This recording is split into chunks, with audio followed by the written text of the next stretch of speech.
Okay, good evening folks, and welcome to another ZMS broadcast. This time it's the Friday Frenzy from the Southern District Wheelers.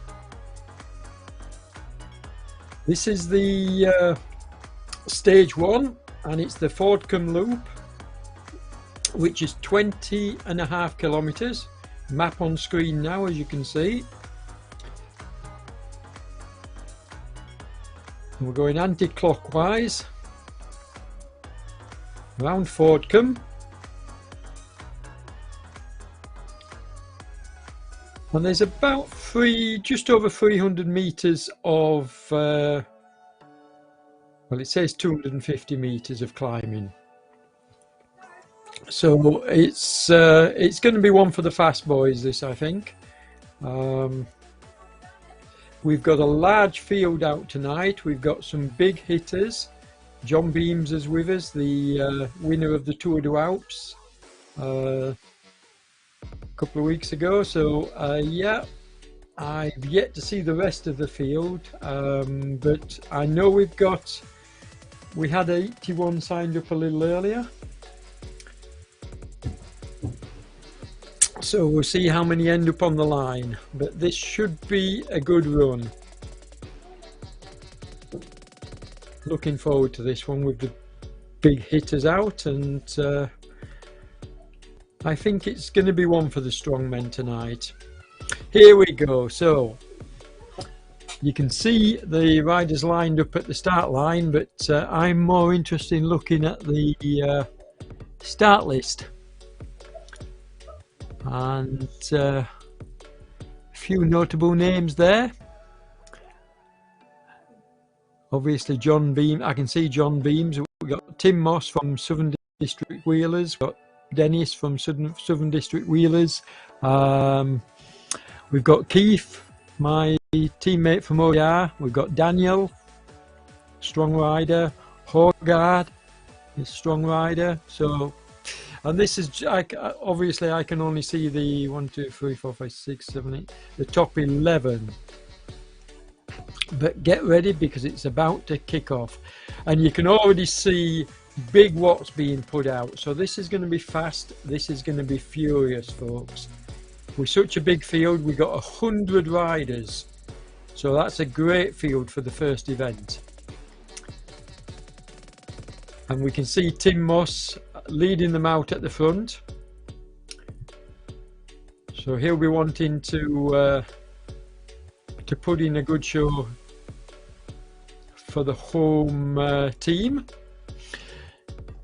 You can easily spot the Southern District Wheelers shirts, because they're the yellow, black and red ones, which I've spoken about in the past. Very nice jerseys and very easy to recognize, even from you know, above when we're looking down at the group. But you can see that Page is leading them out at the moment. Neugebauer's there. He's a very strong rider. John Beams has just tucked in, and to be honest, although we've got a rider going off the front, he's not going anywhere, trust me. The group will keep him in check. Yeah, probably just let him have his legs for a little while. Brian Chair, CHR, I don't know how to pronounce that, but Brian Chair. But as you can see, he's not going anywhere. The group, you know, 4.8 from 5.5 from John Beams to get on his wheel, and he's brought the rest of the pack with him. So no, they're not going to let a solo rider go this early. You can see from the bottom of the screen there's a little bit of a kicker at about the 2/3 distance. That might have an effect, that might split a few, but I think by the time we get there, the war of attrition will have left just the strong riders near the front, and I think that's what's going to happen. Generally, on such a short course like this, 20 kilometers, you're only looking at 30 to 45 minutes for the strong boys. So I think we're going to see a really a really tough race now. We're going to see a fast pace. I mean, 42 kilometers an hour at the moment. So we're going to see a fast pace, and we're going to see this split. And already you can see them stringing out. Riders, you know, are already strung out way off the back, and I can actually see a split in the back. Excuse me. Doug Hart, now he's an ex-time trialist, so don't let him get a gap. As we see Tim Cook from my old team, Team 3R, pulling on the front. Nice to see Tim putting in a good effort. And he's got Vanna from No Pins Race 3R with him. So yeah, nice to see some 3R boys out as well. But this is going to be tough. I think this is a step up for a lot of riders, because the pace is going to be very, very high all the way through this, and it's going to be a case of, can I hang on, as we watch Franzen push off the front. But don't expect anybody to go anywhere, folks. I certainly don't. I honestly think that this, they may well, you know, just let a bit of a gap appear at the front, but they'll soon pull it back. They're not going to let them go. There's a very high chance that this could come down to a sprint, although that kicker at 2/3, you can see the red bit on the screen, that's going to cause a few problems for some riders. Now, I don't know this David Blodgett. He's not in my database or in my rider's notes. I think it's the first time I've actually seen him. Franzen obviously is jumping to get on his wheel, and they've got a 16-meter gap. Oh, there we go. So Franzen's gone on his wheel. They've got a 17-meter gap. They need to keep an eye on this. If it gets out to more than 20, then you know, it could prove very difficult to pull back. But look at the group; they're not panicking. They're just letting them go, basically. Wout Hart, though, now he's a previous winner and a very good rider. He actually took the win in the Moon Riders Stage 2, I believe. So a very strong rider from out of the Netherlands, which is where I am at the moment, as we watch Blodgett, and the gaps come down now to sort of like 8 meters. Excuse me. So yeah, this is although the group is, you know, the group is a little bit way behind, but the thing to remember is that when you've got a rider off the front and then you've got riders in between, sort of like bridging, that sort of like helps the chasing group. But they need to pull this back. This rider's going strong off the front.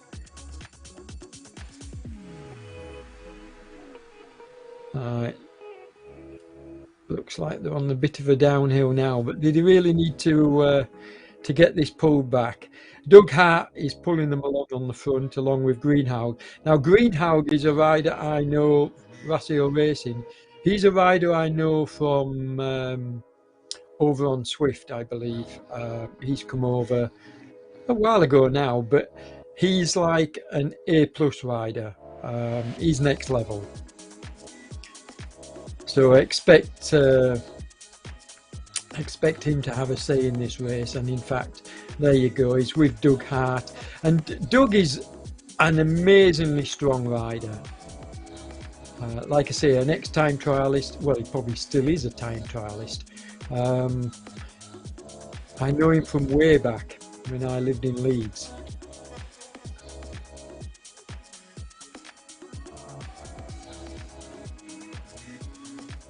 And he's showing his mettle now, as we see John. So three of the strong, well, in fact, 5 of the strongest riders very close to the front of this race now. Blodgett, Hart, Beams, And in fact, we've even got Back has got up there as well as Hartveld. So yeah, this I said it would come back together, and this may go down to a sprint, you know, unless somebody can break away on that bit of a climb, the kicker. But I don't know. I just have a feeling this is going to go to the wire. I think these riders are strong enough to go up that kicker climb in the big ring. And even the riders from the back now have made it back into the group. So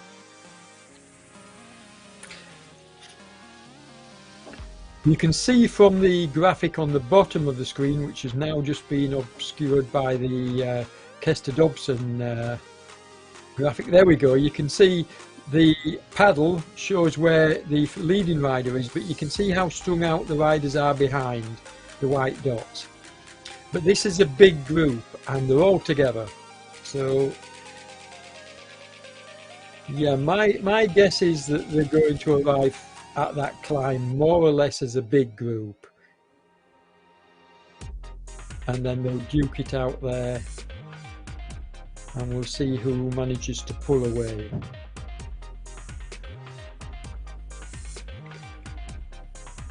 You've got to keep a close eye on it though, and you know, you can't afford to drop too far to the back. I mean, Nick Greenhalgh knows what he's doing. He's just taking it easy in the middle of the pack at the back, but he's more than strong enough to make a surge when he needs to. But you've got to be careful that you don't get yo-yoed off the back. As we look at Mike Swart, again, a rider I'm not overly familiar with. I think I've seen him before, but I certainly don't recognise his team with the green jersey. So I don't know who he's affiliated with, but he's putting in a good effort here. As Doug Hart makes another big push on the front, going into the red. So this is a determined effort to try and snap the elastic. And although I'd like to see Doug pull this off, I don't think this is going to stick. He's got 30 metres, but nah, the group behind him are going to pull this back. They're just going to let him, although Doug is such class that if they give him too much rope, they will not reel him back in, but I do think they'll pull him back. I think Doug's just stretching his legs here, which is a bit of a strange tactic, to be honest. I would have thought, you know, if you're going to push, you'd wait until after the climb and then push, but or maybe just before the climb and try and get up it. But who am I to tell a rider of Doug's class how to race? And to be fair, you know, it went out to 50 odd meters. It's now 40, but I just feel like this is not going anywhere. I think the group behind having a bit of recovery, as we see Blodgett putting in 9.1 watt kilos, John Beams 9 kilos. So they are trying now to, they've realised they've got to pull this back, and there you go, they've pulled it back. So you've got two riders bridge the gap. Well, one at the moment, Blodgett, has bridged the gap, but John Beams is not far behind. As we watch the riders, there you go, John Beams at the front as well. Now, if these three riders work together, I'll be honest, they could be gone. They could not be caught if they really push hard and work together through and off. But no, I don't know. I don't think this is enough. And the group, you can see the group behind are reeling them in, because you've got some really strong riders pulling it along, as John gives me a wave. Some really strong riders behind pulling it along. You know, you've got Back there, who was working hard. As Doug takes a bit of a recovery now, which he needs to do. He needs to get his breath back, get a bit of recovery, and then if he's up to it, go again a bit later. And there's a couple of riders in the group that we've not mentioned yet, like Shapers from Ratio Races. He's a very strong rider, and he's starting to show his nose in the top 10 now. Um, yeah, it'll be interesting. Their shape is third on the road, and he just takes over the front spot. But it's nice to see riders are, you know, they're taking the turns. We've got Dobson now leading them out. Michael Lister is in here as well. So this is a good field. And it's really nice to see the riders putting in big efforts. And Doug is off again. See, trying to break the elastic. He looks over his shoulder. How far have I got this time? And you can see the group behind. He's got 27 meters. So again, this is not going anywhere. And I say that not as a detriment, folks. That's just my take on the commentary.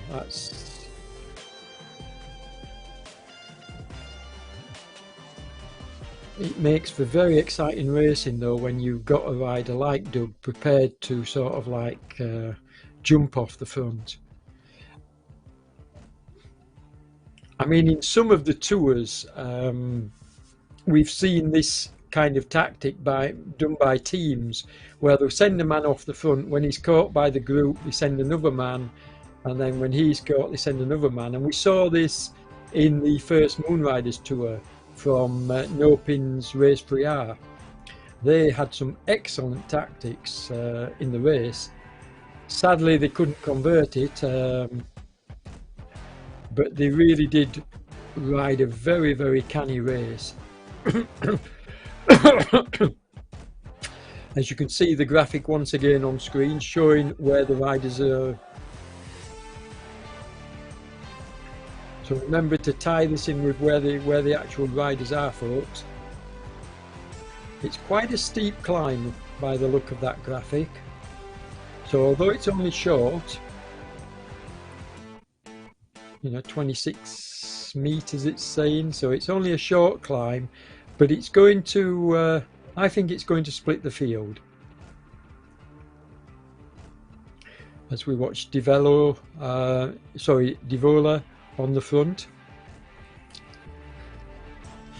Rider from Belgium, not overly familiar with this rider either, Fabian. What I do is I make notes, and then I look through my notebook to see whether the rider's in my notebook and which races he's taken part in, but he's not in my notebook. Hartveld certainly is. He's a class rider. Now I think this is Nick Bowen. That's just taking a push on the front. Oh no, it's Fig now at the moment, but I think Bowen's not far behind him.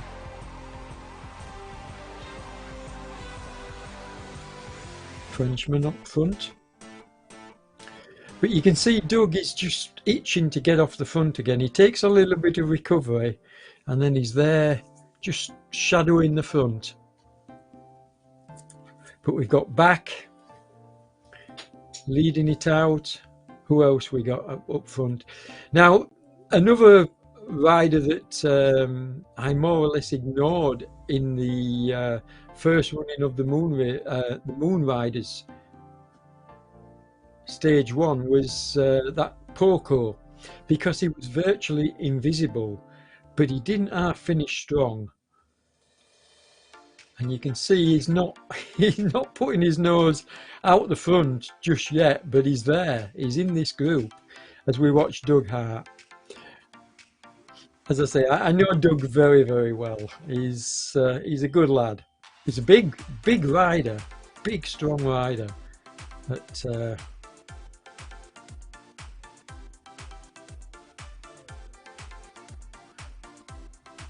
But Hartveld has got a very good pedigree. We know everything about him. He's already a race winner in the last week or so.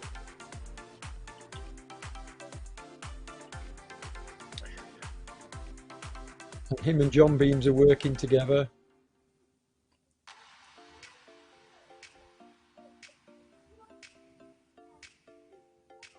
Which is good tactics. Now they're on the climb now, so this is where, you know, if John and Hartveld are going to make a break, this is where they need to do it. This is where they need to really give a push. But I think we're going to see the climbers closing up on them as well. Hartveld is away. John will be trying to hold the pack behind, and then once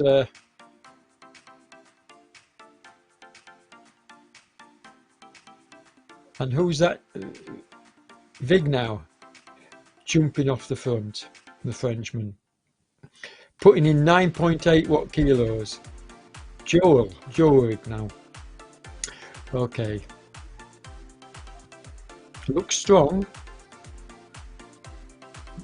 They're big figures. I don't know what happened there. It went down to 1.2 watt kilos. That's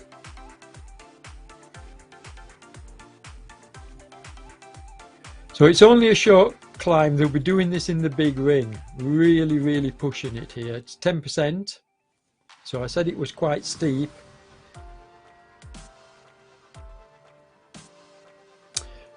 As we watch riders falling back off the back. As I say, Doug's a big rider, so he won't be enjoying this hill. I'm surprised to see Nick Greenhalgh back in the 10th place. And we watch Divola now take the lead.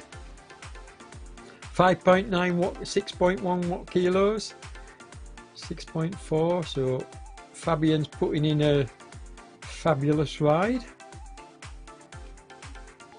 High watt kilos that.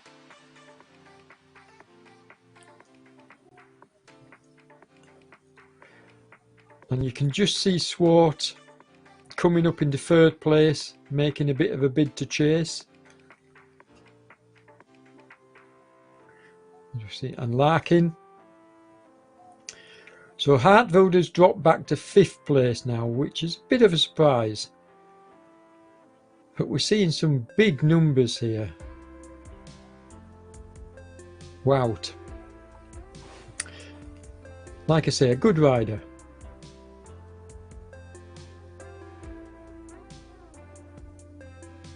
John dropped back into 7th, but he can close some of this distance. Now, because it's only such a short climb, and the leader's got a big gap, 170 meters. So, in terms of Joe Vig now, it's probably between him and who's in first place. As we watch Divola, yeah. So these two, it could, well, the win could be between these two if they manage to keep this distance going. Although it does look like Divola's trying to break the elastic of Joe following behind. And then we've got 100 meters, folks, and that's a big gap to try and make up. I suspect that's not going to get closed. I mean, a fast-moving group can close a gap fast, but I just think that this might be a little bit too much to ask. But we'll see. Don't never say never. I've seen bigger gaps close down, but as we take our first look at Keith, my teammate from OTR, Keith Aitchinson. Now, what we could do with Greenhalgh, Keith, Lyndon Poco and Shapers, who are all very strong riders. We could do with these coming together with the riders just in front of them. And if they put in a determined effort, there you go, there's Keith Aitchison. Currently residing in Spain, Barcelona. beautiful city which I visited a few years ago, and he's not far off my my weight, isn't Keith? 64 kilos. But they really need to be putting in a bit of an effort if they want to close the gap. I don't see them doing it, to be honest. They're now 200 meters behind the group in front, and I think that's going to be too much to ask. So we're having a look further down the field. Big Duck Hart, he lost it on the, which is probably one of the reasons why he was pushing off the front, because he knew he would lose ground on the climb, and that's proved to be the case for some of the bigger riders as well.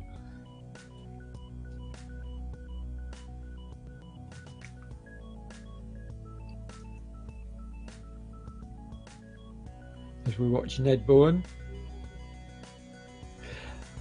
I mean, you saw earlier, we can probably go back to it if the action is not too furious at the front, but you saw John Beams in his pain cave, or in what we call the Zoom room, a bit earlier.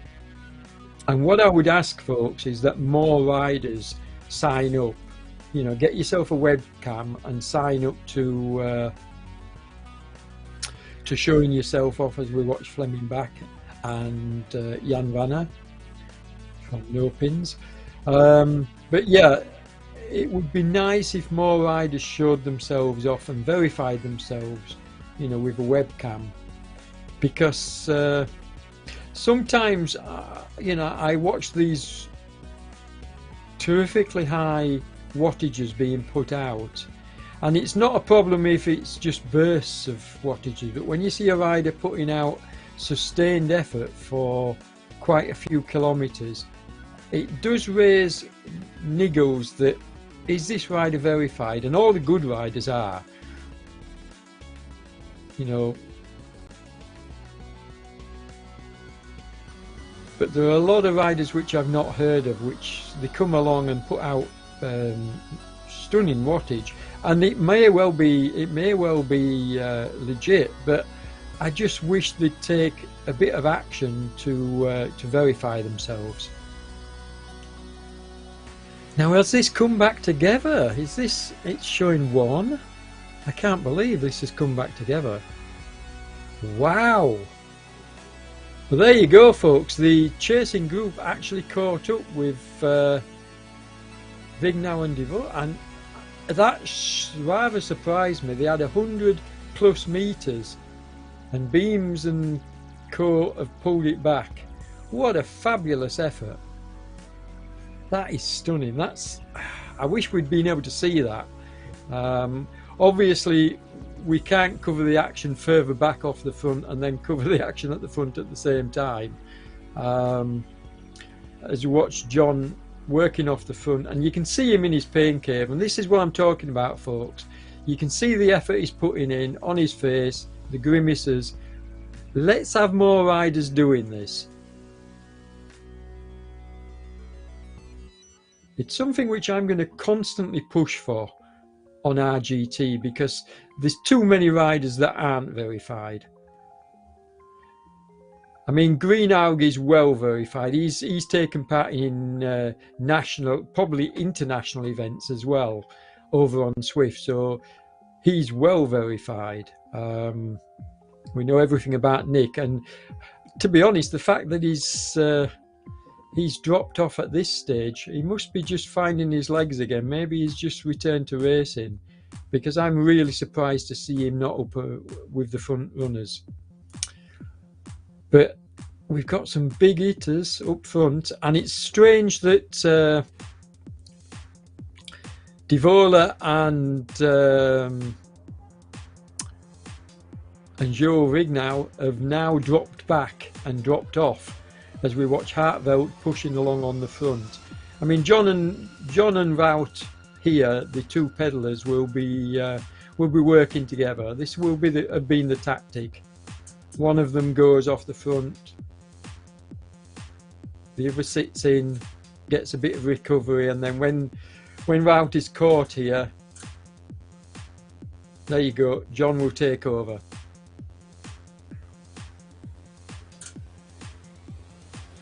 So it's looking like the winner could well come from these 6 riders. We're only 1.5 kilometers from the finish now, folks. And so I think we're probably looking at the rider coming from these 6 riders out front. They've got a 51-meter gap on the rider in 7th place, which is Joe Vignau. So yeah, he's out of it. They're not. These guys are just working too well together now. He's not going to get back. So it's between these 6. You can see he's trying. He's in the distance there, but I don't think he's going to get back, because we're going to get riders jumping off the front of these 6 and pushing the pace up. So I'd be very surprised, like we saw John. And there you go, team tactics. John pushes off the front, and then Wout comes storming past. 9 watt kilos. John's doing 10. Larkin's doing 9. Swart is doing 9. You know, they're pushing out really big watts here to try and make this stick. And they've opened up the gap to Vignau to 110 meters. So he's gone. He's out of it. I'm surprised to see Divola has come back to this group, to be fair. He burnt his matches earlier on. I don't expect he's going to be in with a shout. Although he's proving very strong, he's hanging on as we watch Swart make a jump off the front. But Hartwelt, 11 watt kilos, 13 watt, even 13 watt kilos to jump back onto his wheel. And Hartwelt is very, very, very, and there he goes, he's gone straight past. Now, I imagine Swart will jump on his wheel. Yeah, there you go, Blodgett. So these 2 are working together. We've got 2 teammates here. Not sure which team it is, but they're working together. As you can see, Hartwelt. Oh, Blodgett is going to get it. Blodgett took it. He stole it from Hartwelt. Divola just got 3rd. I think it was John Beams in 4th. Yes, it was. Swart in 5th. And Larkin's coming in 6th. What a good ride. Blodgett came from nowhere, and we've hardly mentioned him in the commentary, and that's the sign, folks, of a really canny and good rider. If you're not getting mentioned, if you're not getting seen by the commentary team, it generally means that you're tucked in, you're staying out of the wind, you're doing as little as you can on the front, and then you take it at the end. That's very, very good racing. Well done, Blodgett. I mean, we've seen that kind of tactic before. In fact, we've seen Lyndon Poco do that, where he's stayed off the radar and then come strong at the end. But that surprised me. I wouldn't have picked Blodgett because I hardly even recognised him in the group. So fabulous tactics. Well done, David. David Blodgett. I don't know what team you are, but I will certainly be looking you up, and you will go in my notebook because you're not in it at the moment.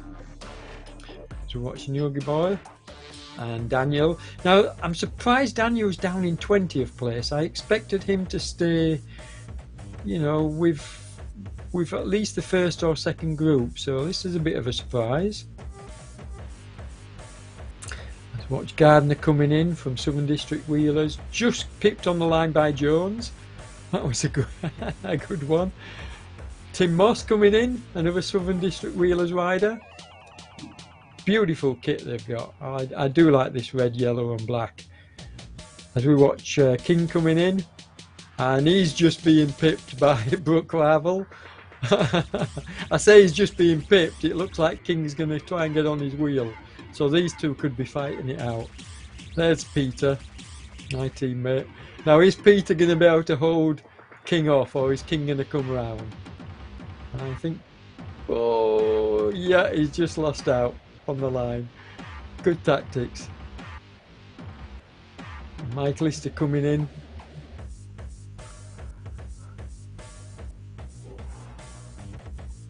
And I think this is Simon Miller, Southern District Wheelers, number 34 here. Now I believe he's the organizer of this this series. Correct me if I'm wrong, but I think it's Simon Miller, and I believe he's the organizer. As we watch Paul Riley.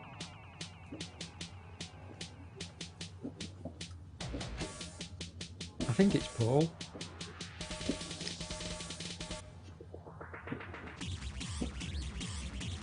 Yeah, good race, and like I say, fast and furious. But what was a bit of a surprise to me, and I'm sure to you as viewers, was the way that we had those riders go off the front, and they got about 120 meters, and I didn't expect them to be caught on this undulating or flatter section, and yet the group pulled them back in no time at all. What a fabulous effort. And then it was just hell for leather to the line. Wow. You watch another SDW, Southern District Wheelers rider, Duffy B's coming in from Scotland. And obviously riders just pushing for their individual places, which is what it is when you further that on two Southern District Wheelers here, Page and Wybrow. And are they going to fight it out between them? So it looks like they are, both into the red, both fighting it out. I love to see that. Teammates fighting it out for the minor placings. That's good to see. But this has been a good turnout as well. I mean, we had 100 riders on the line. How many are we going to see finishing as we watch the tail end of the field coming in? Now, when this rider's finished, folks, we'll have a little bit of news for you. I'll give you more details about what's upcoming, specifically from the OTR team. We've got some tours coming up. So we'll give you a bit of news, but then we go into the third stage of the Moon Riders tour. And I'm not going away, I'm staying online, and we'll be bringing you that, what time is it now? Yeah, in about 25 minutes. So, give or take, yeah. A little bit less than 25 minutes we'll be running the third stage of the Moon Riders tour. As we look at the results now, down to 30th place. And yet, the riders that I expected to be up there at the start, not the order that I would have picked. I didn't actually call a winner in this one because it was too fast and furious, but had I done so, I would probably have gone with the two pedallers, Wout and John Beams, but Wout was certainly caught napping by Blodgett, who put in a superb sprint at the end. And watch Goldberg coming over the line, and Beattie.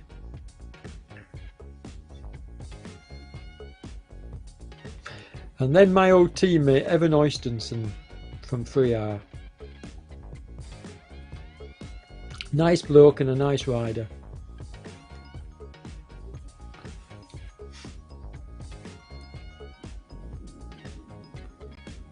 And then we're going to have the Danishman Cock coming in. And again going into the red, so putting in an effort to finish with.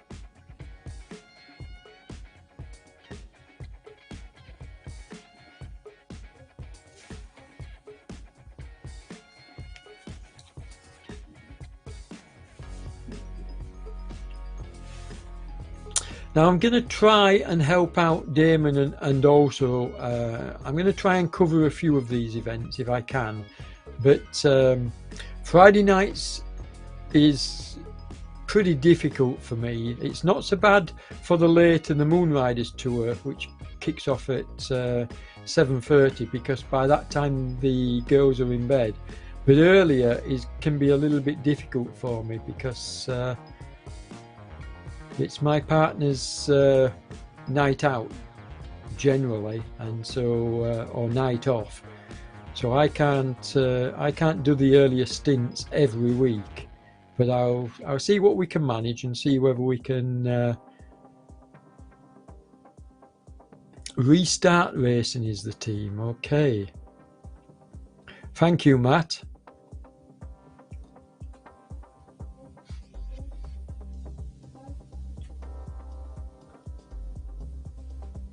Yeah, it'll be interesting to see how much of this tour I can as we're watching Tate coming towards the line, the Southern District Wheelers, and we've got I can't even begin to pronounce that name, so unless you show his first name I'm not even going to attempt it. I have no idea how to pronounce that. Pinetto though. So these are the Southern District Wheelers lower down the field coming in. They've had a really good turnout tonight as we watch Brandish just take one of them on the line.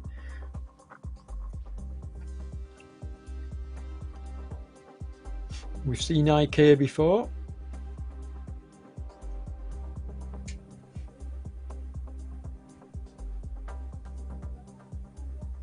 Again, a rider that I don't know his real name. The Dutchman Smits coming in. And here we go, folks. So up on screen at the moment you can see, as we watch Derry coming on over the line, but the OTR Tour calendar. And our next tour is going to be the Tour of Latin America. And that kicks off the 1st of December. And it's a 4-day tour. So, well, 5-day tour, first, second, or is it? I thought it was four stages, so maybe not every single day, but anyway, it's 4 or 5-day tour of Latin America, and that kicks off on the 1st of December. But then we've got the real biggie, and I think I'm right in saying it's OTR's premier event of the year, the Tour du Monde. Now, we ran it last year and I covered a good deal of it on my channel, so if you go to my YouTube channel you can see the races before I joined OTR, and what a superb tour it was. Some fantastic racing, some great team tactics, and I'm really looking forward to covering that one again now that I've joined the OTR team, because I think I can add to the spectacle that will be the Tour du Monde. I'm sure ZMS are going to be covering the majority of it as well, so yeah, it should be a lot of fun. And then in February we've got the Tour of Oceania. That's another 4-day tour, so another shorter one. And then later on in February we've got the Tour of North America, and that's a slightly longer tour. That's a 2-week tour, and again similar to the Tour du Monde, but this time North America. Really looking forward to that. It'll be the first time I've had anything to do with that tour. Then we've got another 4 or 5-day tour of Asia, but that's later on in the year, folks, and I'm sure there'll be other events in between. That's not until next October. And then of course the Tour des Alpes, which was a huge success this year, and in fact I think possibly the hardest tour so far on RGT, the Tour des Alpes. It was phenomenal. It was originally called the Tour de Suisse, but we had to change the name to the Tour du Alpes, and what a tour it was as well. As we watch Dennis from Southern District Wheelers coming in, although it looks like Elgie's getting the better of him on the line. Yep. Isn't it nice to see fights happening right at the very tail end of the ride?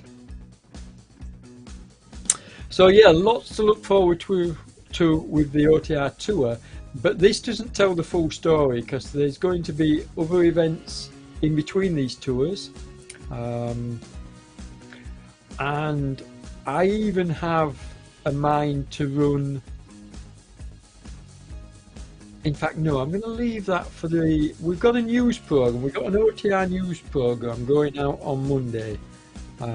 Probably just after lunchtime on Monday, when I'll do a roundup of all the weekend's racing and give you all the OTR news. But I'll also make a bit of an announcement as well about an event which I will probably put on.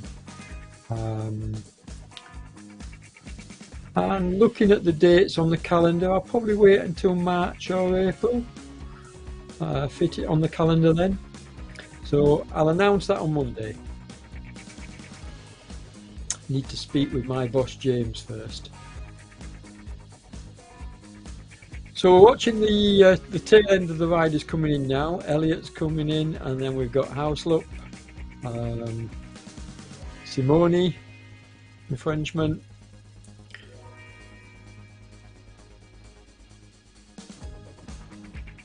And this is one of the things which ZMS and myself really like to do. We like to stay with the riders and try and catch all the riders coming in.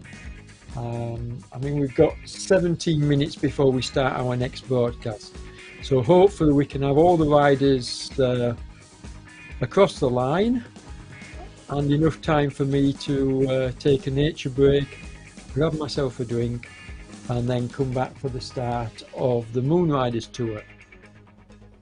And I'm really looking forward to that tonight, folks, because that's going to be exciting. John Beams has got a lead at the top of the standings, but 3R, who were pipped to the post in the first race and pushed back a little bit in the second, they could well come out and try and throw their team tactics again at it tonight. So I'm looking forward to it. I think it's going to be an exciting race. But this has been a good one. There's been some really good racing tonight in this, as we're watching the riders come home here. How many more have we got to go? We've got 2 more riders to come. We've got, although no, Streck isn't pedalling at the moment. So Houslop is the last rider to come in, and he's only got 900 meters. So here we go. I didn't see a 1 kilometer to go banner. Did I miss it? Because I didn't see it when they were racing either. And that's a bit of a shame. Maybe we should have had a 1 kilometer to go, because it would have given me a heads up as well. Because I'll be honest, David's Blodgett's jump off the front caught me a little bit by surprise. We did cover it, but it did catch me a bit by surprise, and I think the 1 kilometer to go banner would have helped me in that respect. So if you're listening, the organisers, see if they can't put one in your future events. A Flamme Rouge, or 1 kilometer to go. Unless I've missed it, I might, which, you know, I could well have done, but I don't think I did.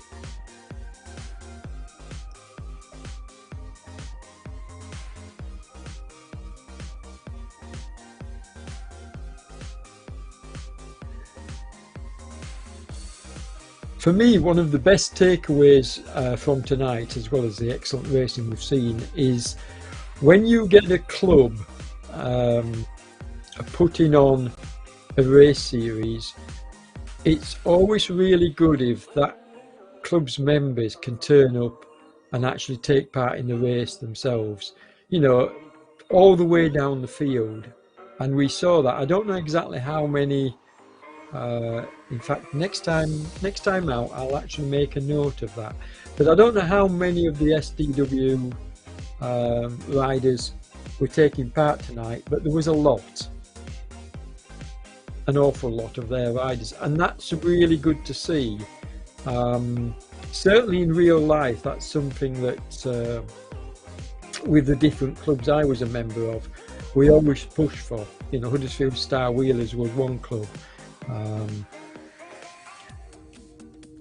Which incidentally, their team kit looks very similar to the Southern District Wheelers kit, red, yellow and black. of a huge star. As we watch, Houselopper's just finished, so he's the last rider.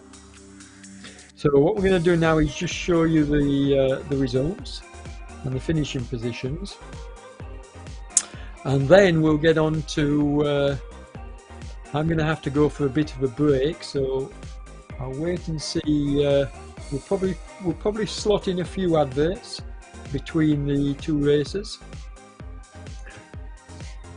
before we start the Moon Riders tour. So I'm going to wait until the adverts come up, and then I'll nip away. Well, no, I'm not going to wait for the advert because that will be too late. Yeah, starting in 12 minutes. So I'm going to nip away now and take my nature break, and I'll be back in a few minutes.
Good evening everybody and welcome to the Moonriders Tour, brought to you by ZMS. Tonight we're in Winterberg with a distance of 24 kilometers. There's a little bit of climbing, about 703 meters, so that should be enough to keep the climbers happy. But this is going to be one for the punchy riders, for the rollers. Here's the map showing you the elevation look. Now you can see there's a rather big downhill which is going to allow for recovery before the riders take on this final climb. And it is an uphill finish tonight, albeit only a short one after the hairpin, but I think it might catch a few people out, a few riders out. As we look at the series standing, now this, oh, okay, I have to say I'm confused here. Where's John Beams? Okay, oh, is John... Oh, sorry, no, I apologise. John's not in this series, is he? No. This is the battle between Wouter and Matt, Gav, Stephen. Well, Stephen Greeley's Matt's teammate. So yeah, it's as you can see, pretty tight at the top, with Wouter taking a first place and I think third place,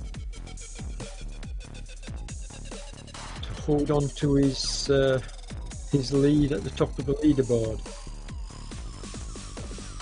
But some really good performances in the first two races, folks. The key for me in round one was the way that No Pins Race Briar performed in terms of team tactics. And are they going to pull off a similar kind of tactic this evening?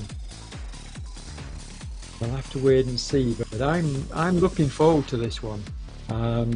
They have to try and pull back some of this gap. So here we go. It's going to be a rather fastish start. I think the riders are going to try and split it up from the line. And there you go. As I say that, riders all over the road. And it's going to go off fast and furious. You can see already Wouter Klaas is up there at the front.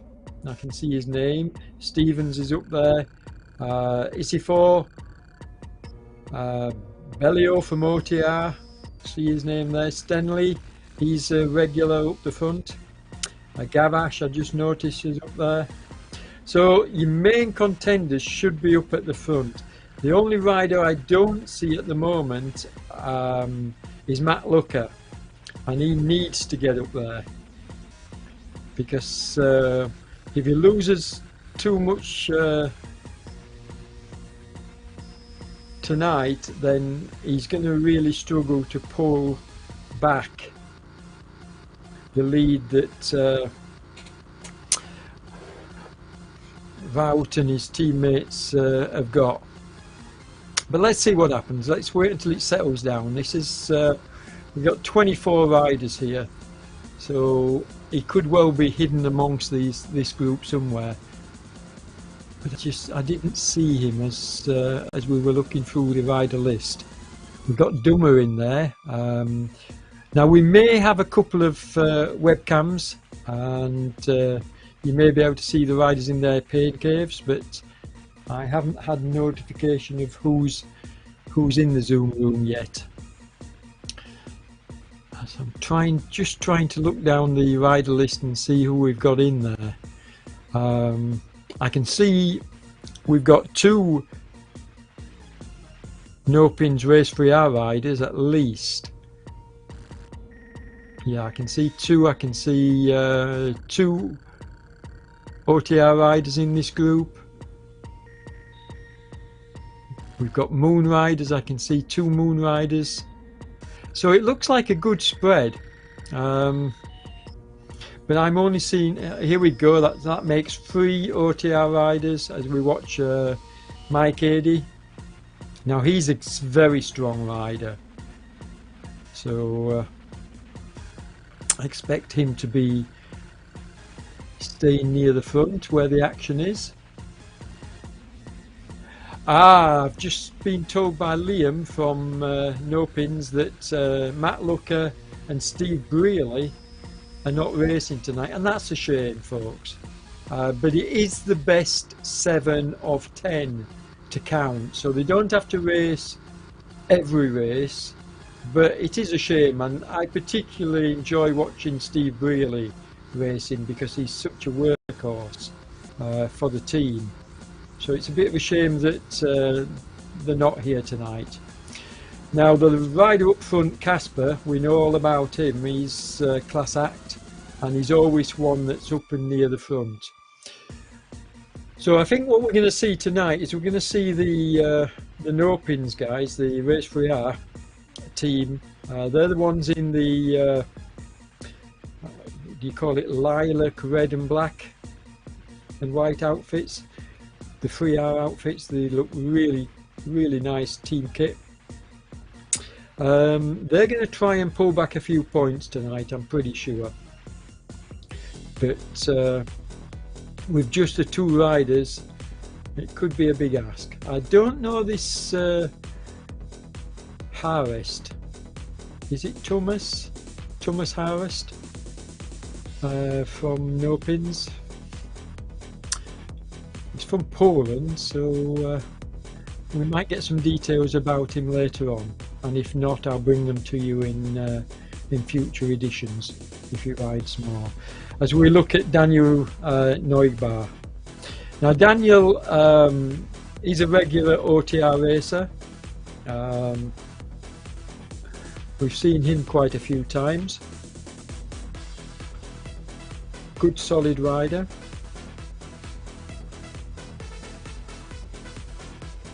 And now we're having a look at Hedidam is leading them out, but I think these are settled down. I said it would be fast and furious, and I think this opening group have got the gap they wanted, because we had 40 riders online, but I think there's about 24 in this front group. So they've thinned it down a little bit as we look at another one. Roy Rocket Neal from Manchester. He's a Masters category, 52 years of age.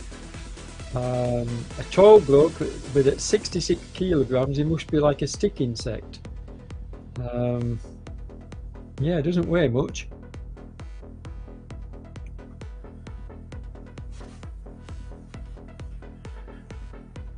And here we have Gavash, who's, I think he finished second last week, just lost out, so I'm surprised to see him making this early push on the front, to be honest. But maybe he's saying no, the pace is not high enough, folks. Let's get a move on.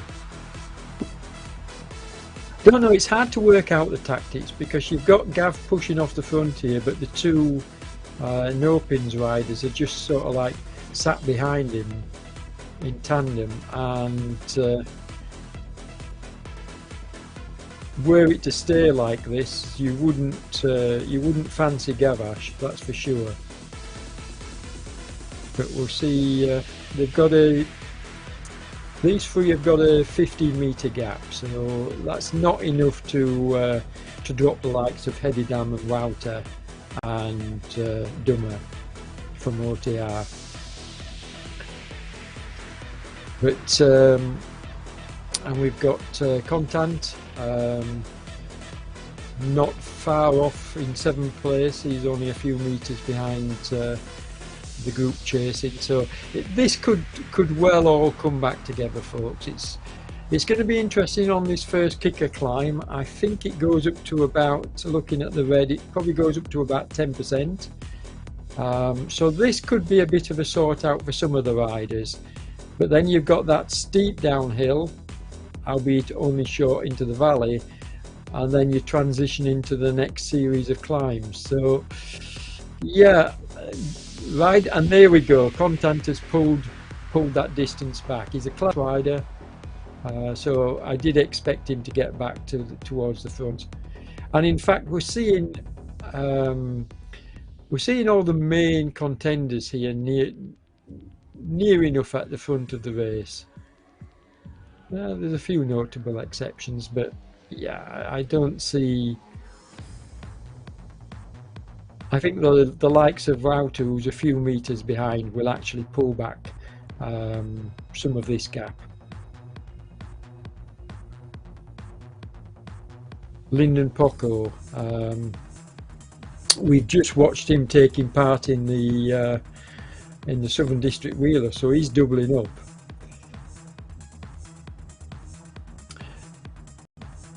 Now we've got the no pins rider Hana, who, as I say, I don't know anything about him, but he's pushed off the front. Zach, thank you, Matt. Thank you. I didn't know his first name.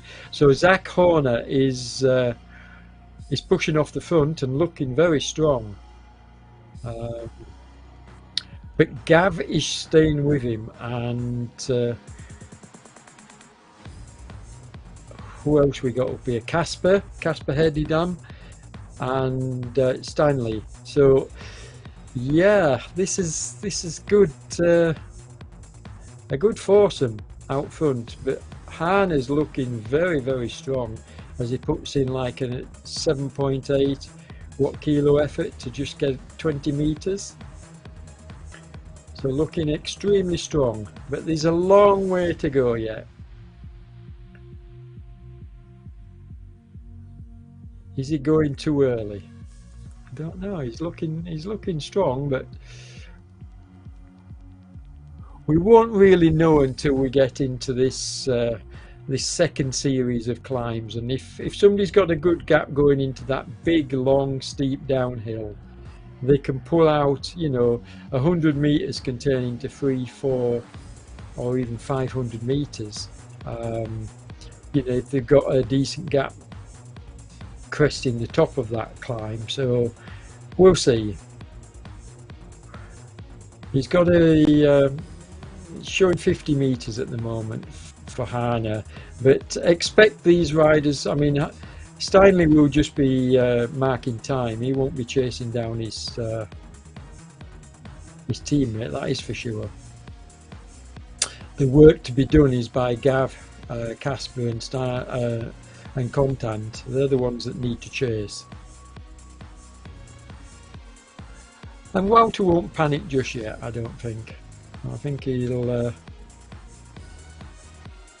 know what he's capable of. He'll just be pacing himself. The time to really explode is, like I say, is possibly on this next series of climbs. That's the time to attack and pull back any distance that you happen to have lost. At least that's the way I see it. I mean, it's not necessarily going to work that out that way. As we look at Ryan once again in his pain cave, I love to see Ryan on webcam, because you can see he's a rider that's, look at him blowing, absolutely blowing, absolutely giving it everything. I mean, 400 watts he's putting out here, folks, but he's giving it absolutely everything into the red. There you go, into the red. Look, blowing like a train. Class rider.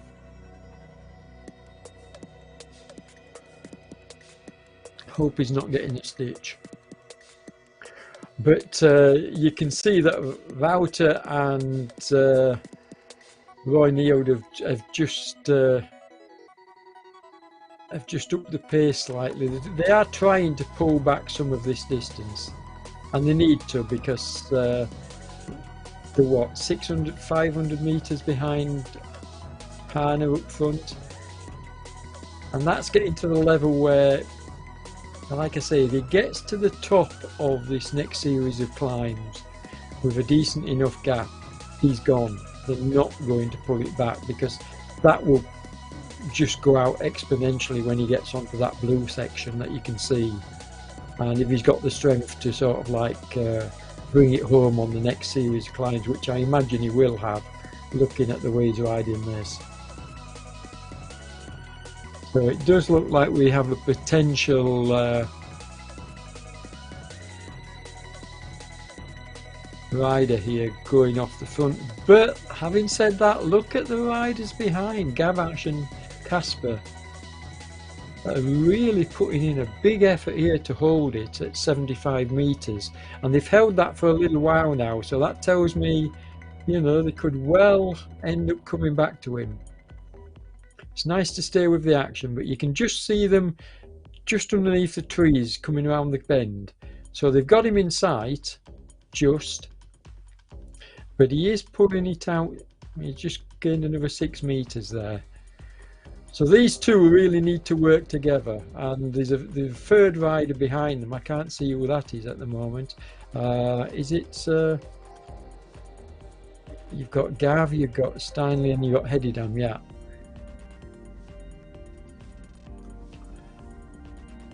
I'm a little bit surprised to see Wouter Klaas falling behind a little. He's not too far. He's not too far off the pace, but yeah, it's a little bit of a surprise. He's leading the standings, but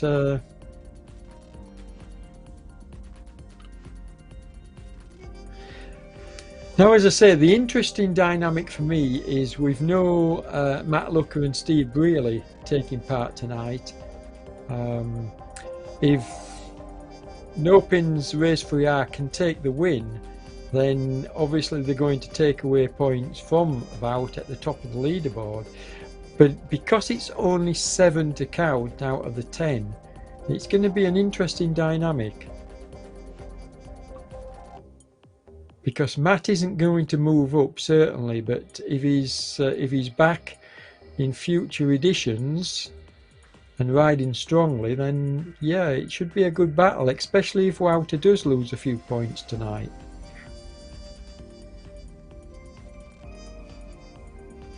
Hmm.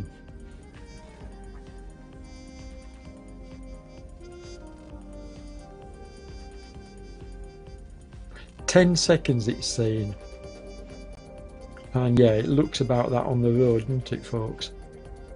As you can see, I like this view. I like the view from behind when you're chasing. Gavash is such a strong rider. He's such a class act.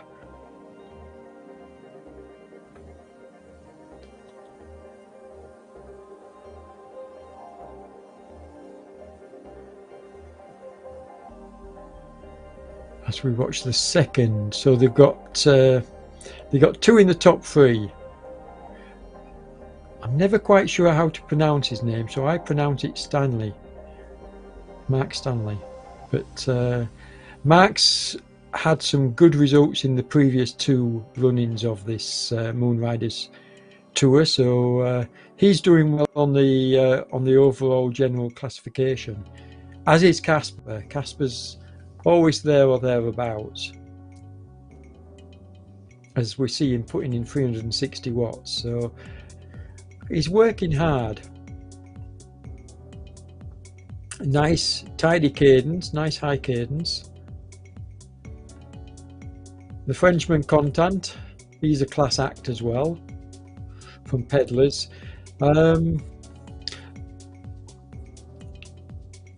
I wonder why we didn't get John Beams riding this series. I would have thought this would have suited him, but maybe he's just you know, he's riding, like I've just watched him riding in the Southern District Wheelers Friday Frenzy, so maybe he's just doing too much. I don't know, but yeah, I would have thought this kind of series would have suited John.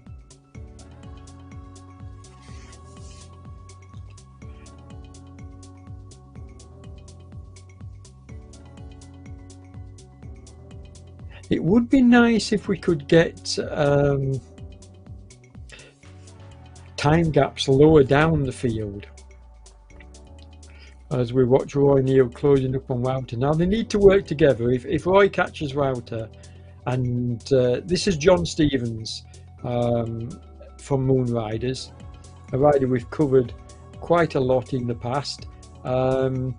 John's a really strong rider as well. He did very, very well in the in the Tour de Alps, finished in the bronze medal position, 3rd place, I believe, with some really good riding. So yeah, John's a class act as well. But they could do with coming together and working together, which it's a tough act when every rider's riding for himself as well. But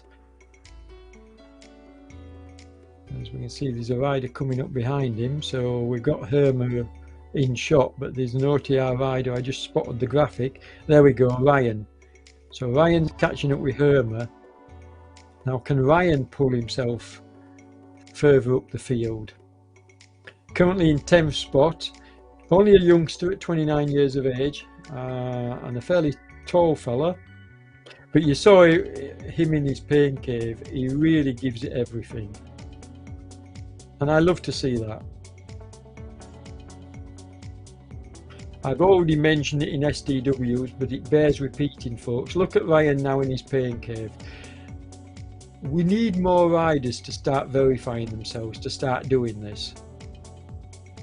Get yourself a webcam, get yourself in the Zoom room so that we can see you in action and verify your performances.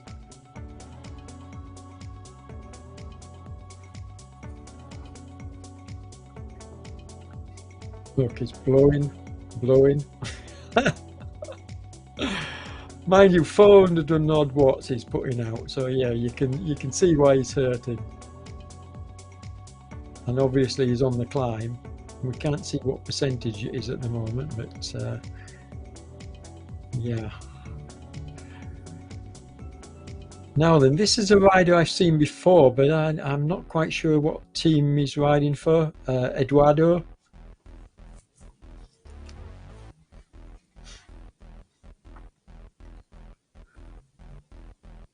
And then we've got Spillane. Padre, I think you pronounce that. Padre Spillane. That's an Irish name, isn't it? I believe. I think so. He's putting out 5 watt kilos. And then Lyndon Poco. Now, Lyndon has just ridden the Southern District Wheelers Friday Frenzy event as well. So he's probably got tired legs, but he's still putting in a good effort here. You know, 300 watts and 5 watt kilos. Yeah. I just admire these riders that can double up on events and still put in good performances. And this is Neil from my team OTR, Neil Walker. Looks nice and steady, putting in 4 watt kilos.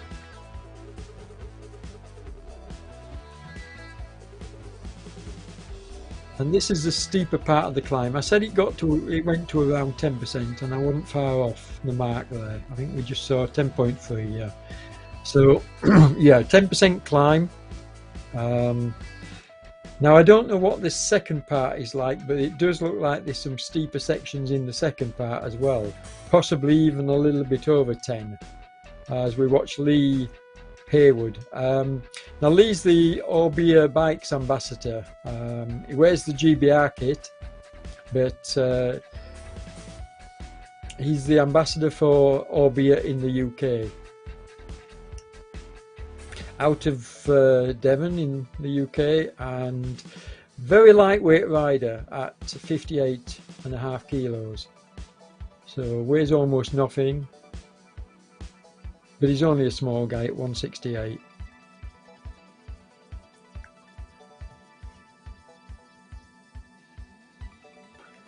Chased by Holmes, who's now just getting on his wheel, but putting in a threshold effort to get there. And then we've got Isifor from Moonriders. I never quite know what to make. I think it's Ivor, yes, Ivor Isifor. And like I say, I never really know what to make of him, because I've seen him putting in some amazingly strong performances, and then he's way off the pace in other races. So perhaps he just chooses particular races where they suit him, and that's where he's able to put in his best performances. A good rider, but like I say, I can't quite work him out. Now we're watching Casper and Gav working together. They're trying to bring back Hana, Zach Hana, who's leading the race at the moment.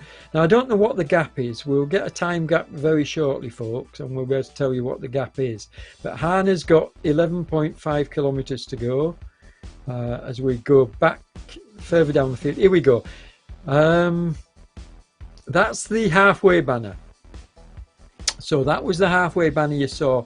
They're on the downhill now, so they are putting in like 60 to 70 kilometre an hour efforts here, and these two should be able to pull back some of that. In fact, you can see them in the distance. They should be able to pull back some of that distance if they're working together and really pushing on. And I know for a fact that these two, they've worked together in the past, even though they're not teammates.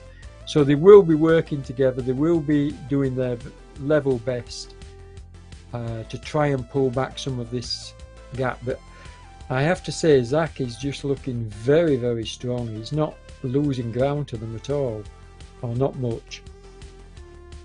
The strongest performance I've seen from Gavash was when he rode with John Beams in the Tour du Alps, and he helped John get a first place and take, I think, on that particular stage, I think it was stage 4, was it the Queen stage, they took 8 minutes out of the previous leader, which was Daniel, I forget his name, the Chilean rider. Anyway, the leader of the Tour du Alps up until, and he'd won 3 of the 4 stages, forget his last name, but Daniel. And John not only overturned the 5-minute deficit, he gained another 3 minutes. So he took 8 minutes out of the leader in the Tour du Alps, thanks to Gav. Him and Gav working on the downhills on the Queen stage, and it was an absolutely stunning ride, a superb race, a superb ride by Gavash and John Beams. And if you want to check it out, it's on my YouTube channel, so nip over there and have a look, because even if you only watch the final coming into the finish, it was a race well worth watching. But this is getting a bit exciting, folks, because as I'm whittling away here, you can see that they're closing the gap. They've got it down to 300 meters now. They're working really, really strongly together. And you know, this could come back. This could come back. They're pulling it back meter by meter, very slowly, but they are pulling it back. I mean, and Casper's a class act. I've watched Casper quite a few times.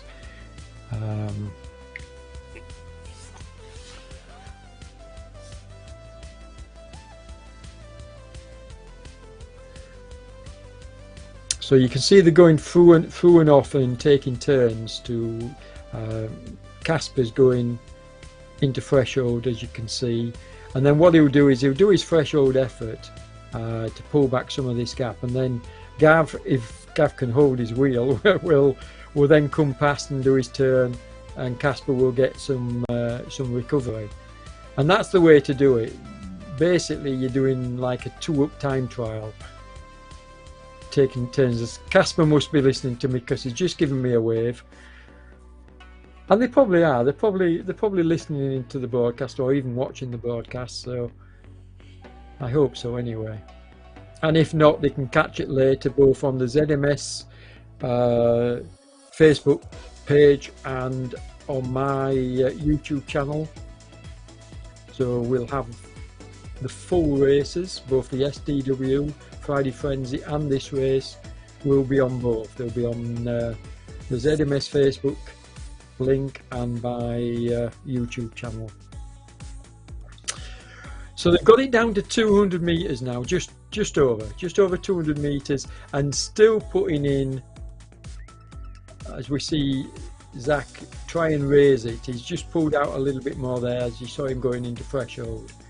So I don't know what's happening to his wattage though. It's showing him 0.1 watt kilos there. Is he freewheeling down the hill?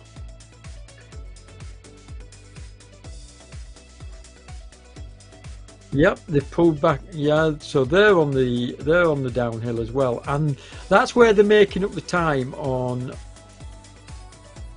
Zach. They're making up the time on the downhill, which is exactly what Gav did with John Beams. He pulled John Beams along on the downhill in the Tour de Alps, as I said, stage 4, the Queen stage, and they pulled out a huge gap over the chasers. So. But they're going to run out of, they're running out of flat and downhill. It's going to come to the climb, and who's got the strength on the climb? Like I say, I don't know anything about Zach or Hana, so but it did look like he was very strong on the climb. We'll have to wait and see. Now this is the third group on the road. This there's a couple of riders in between, but this is the third group on the road. And they're not going to, no, sadly these guys are not going to get back into the action. They could well be fighting for a couple of places in the top 10 between them. As you see, Spillane trying to push off the front and push the pace up. But these four really need to stay together. You can see Ryan absolutely blowing, but determined to get on the wheel. And if he gets on the wheel, there you go, putting in an effort to get on the wheel, and once he's on the wheel he can take advantage of the draft. There he goes, and look how many watts he's saving. That's canny riding, Ryan, well done, good riding. But he's gone past now. But these four riders really need to work together and push the pace, and then fight it out towards the end of the stage. And here we go, folks, 50 meters now. They've got him, you know. Now, the question is, how many matches has Zach Hana burned with this effort? Yeah, Matt's saying Zach will launch away on the climb, and to be honest, I suspect that's what he's going to do, because he did look very, very strong on the previous climb when he actually got his gap. And if he does the same on this climb and can hold it, then yeah, he's got enough of a gap here. But they've got him down to 30 meters now. The only thing that worries me is that you've got Gav and Casper have split, albeit not by much, but they've split. And ideally they could do with being together and working together. But I'm sure Gav knows what he's doing. He's probably just pacing himself, and he's going to settle into the climb. We've already seen he tends to do this. He tends to settle himself in. So he'll be working to a plan here. Now, can Zach drop Hedidem now that he's caught him? And this is the right tactic to use. Folks, what you do is you wait for the rider, well, you don't wait, but when the rider gets to your back wheel, you put in a surge and just see whether he's used up all his energy trying to get back onto your wheel, or whether he's got anything left. It does look like Casper's answering. He's going into threshold, so it looks like he's answering and saying nope, I'm going to try and stay with you. He's got 90 meters. Big effort here from Casper. He's got a nice climbing cadence, nice high climbing cadence. He's not a grinder. Whereas I think you could say Gav is a grinder. He's like pushing a 6 59, 60 sort of range. A little bit more now that it's easing off a bit, but yeah, I'd call Gav a grinder. What about this fella? Mid. He's in the 70s, so.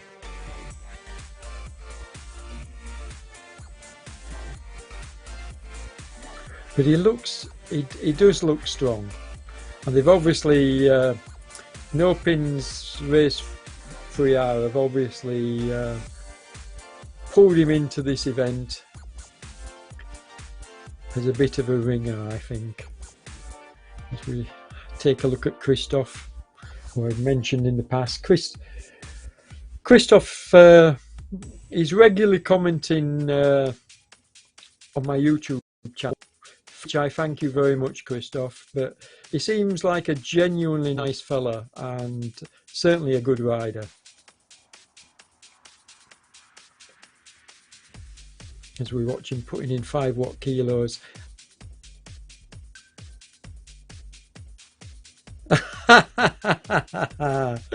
William Bono said that Zach is like a thoroughbred racehorse compared to these Shetland ponies. No, William, I don't think you can call the likes of Hedidam and Casper, Casper, Hedidam and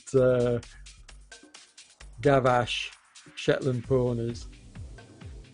And even Wout, I mean, Wout, you know, he's leading the standings at the moment, so he's no Shetland pony. And to be fair, look at Wout now, he's in 6th place, so, you know, and it isn't over yet. He could well climb a bit higher. And you've seen, you know, there you go, you were saying your man's like a thoroughbred, but Casper's taking him at the moment.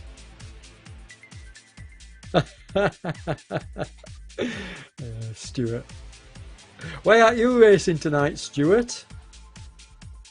Hey, where's your race shirt? Yeah, these two are going to duke it out, aren't they? Because Casper's showing that he's strong, but the question is Zach taking it easy and recovering, or has he genuinely as we watch Casper going into the red again? Well, they both are. They're both battling it out in. So I think Gav at 60 odd meters behind, a little bit more actually. It looks like 90. So as we look at Casper again, almost 400 watts there he was putting in. Settling in a bit now as the slope's easing, but he just looks very, very smooth.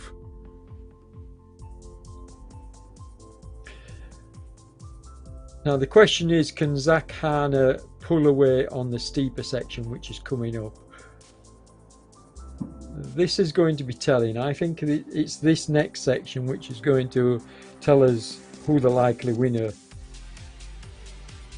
is going to be between these two, and it is between these two now. I think we'll discount Gav. 90 meters, I can't see him pulling that back with these under 4 kilometers to go. 3.7 kilometers to go, and I can't see Gav pulling that back. You forgive me for saying so, Gav, but I don't know. Unless you've saved it, mate. Unless you've been pacing yourself and you've saved it, but it's a tough ask. Yeah, the gap's actually going out, so I don't expect Gav to come back to these two, because these two are going to push the pace up as they try to break each other. But that's interesting race, and Gav will cement his place, you know, towards the top of the leaderboard.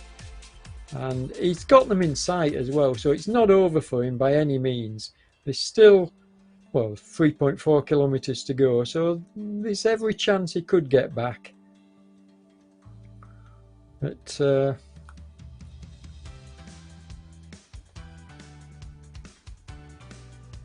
and I wonder whether Casper has got that in mind, whether he's got in mind that Gav could come back, or No, he's not gonna. No, they're pulling it out to over 100 meters now. So sadly, Gav isn't going to get back to them. I think he's settled for his third place, and he's in no danger of losing his third place, because as you can see, the riders behind, the next group behind, there's some 300 meters plus further back, so they're not going to catch Gav. But these two are just, they're just throwing punches at each other, aren't they? 1 minute it's Zach, the next minute it's Casper. Fascinating battle, and this is why I really enjoy covering these races, folks, because I knew it was going to be an exciting ride tonight.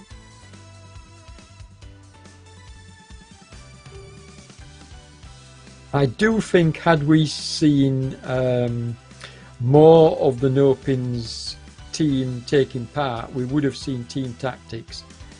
We would have seen the sort of like off the front, stretch the elastic, see if they can break it kind of technique that we saw in the first race. But when you've got a rider like Zach Harner, then I suppose Stuart Murray, I'll just read his message. I'll hopefully be back next week. Rode my ankle on a run on Wednesday. Cheering on from the OTR team bus for now. Okay, well, I don't know where our OTR boys are, Stuart, at the moment. I don't know who our top rider is on the standings at the moment. Probably Ryan, actually. Ryan Dummer, yeah. I'm hoping Ryan can get in the top 10. He's there in 11th place, but he's a chance of making the top 10. So hopefully we'll do so. As we,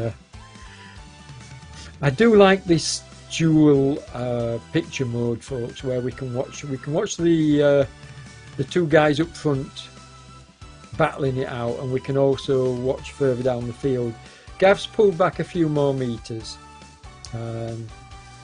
as we watch these two just throwing punches at each other, and 1 minute it's one of them off the front, the next minute it's the other. Nothing in it, absolutely nothing in it, and I'll be honest, I couldn't pick a winner between the two of them.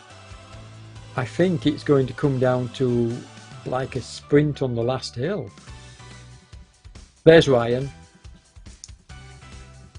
So hopefully Ryan is in 11th at the moment, but he's got two riders in front of him. Hopefully he can overhaul one of them, or even both of them, and make it into the... There he goes, look. He's probably listening to me. So hopefully he can overhaul one of the riders in front and hold on to his 10th place. Maybe even both. Like I said, he's a rider that gives it everything, and you can see that from his pain cave camera. He doesn't hold back. So 1.8 kilometers for the leaders, just about 2 kilometers for Gav.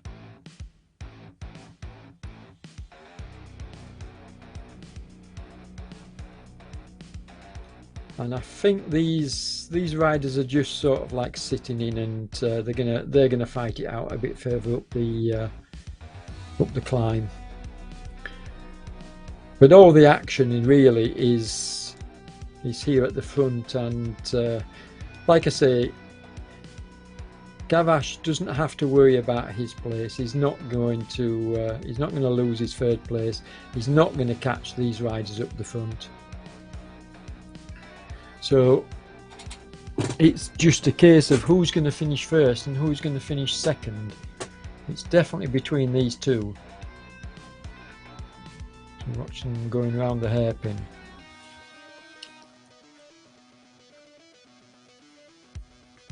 Who's your money on, folks? 1.2 kilometers to go now. I think we should have a Flamme Rouge in this race. I didn't see one in the Friday Frenzy SDW race, but we've had one. There it is. There's the Flamme Rouge.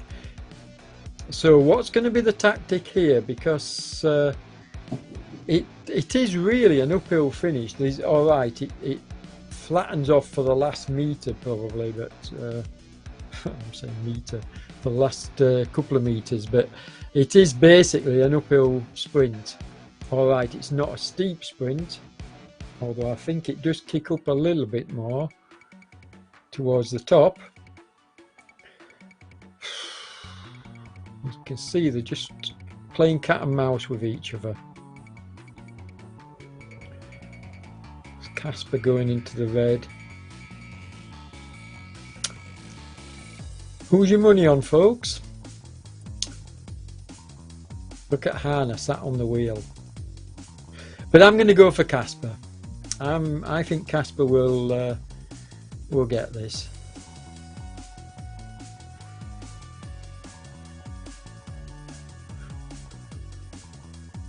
So we'll see what happens.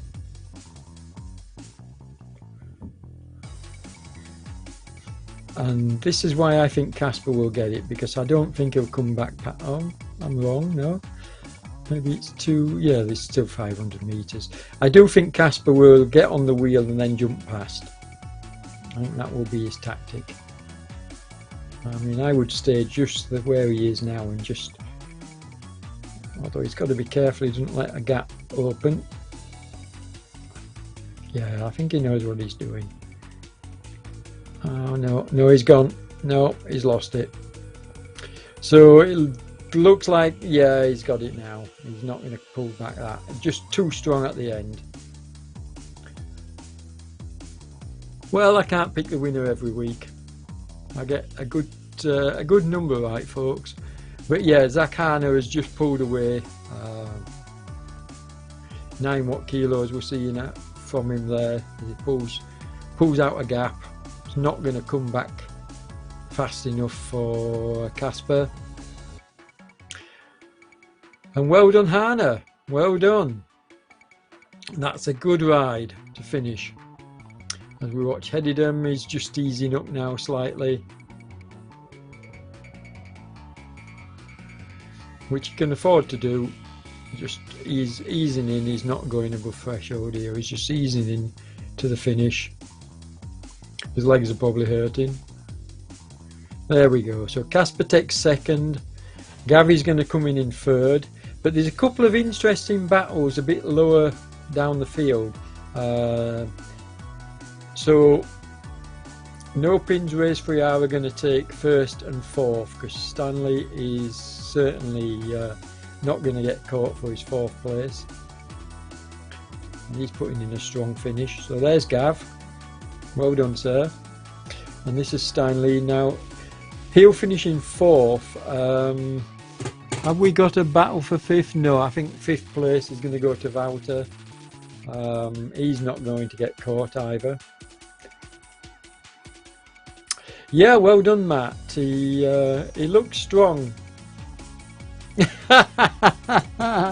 Yeah, okay, Liam. I was only saying Casper because I've watched him quite a lot and he has got a bit of a kick on him. But to be fair to your bloke, yeah, he kicked his ass.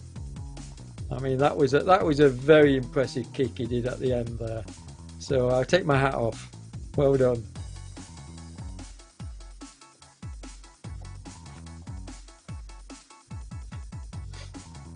It'll be interesting to see where this leaves the standings now, with Wouter coming in fifth place.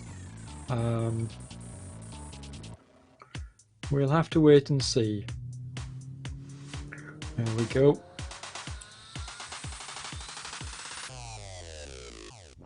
Yeah, he's got a 90-meter gap over Christoph Contant. So, and Christoph is in no danger of losing his sixth place. So here we go.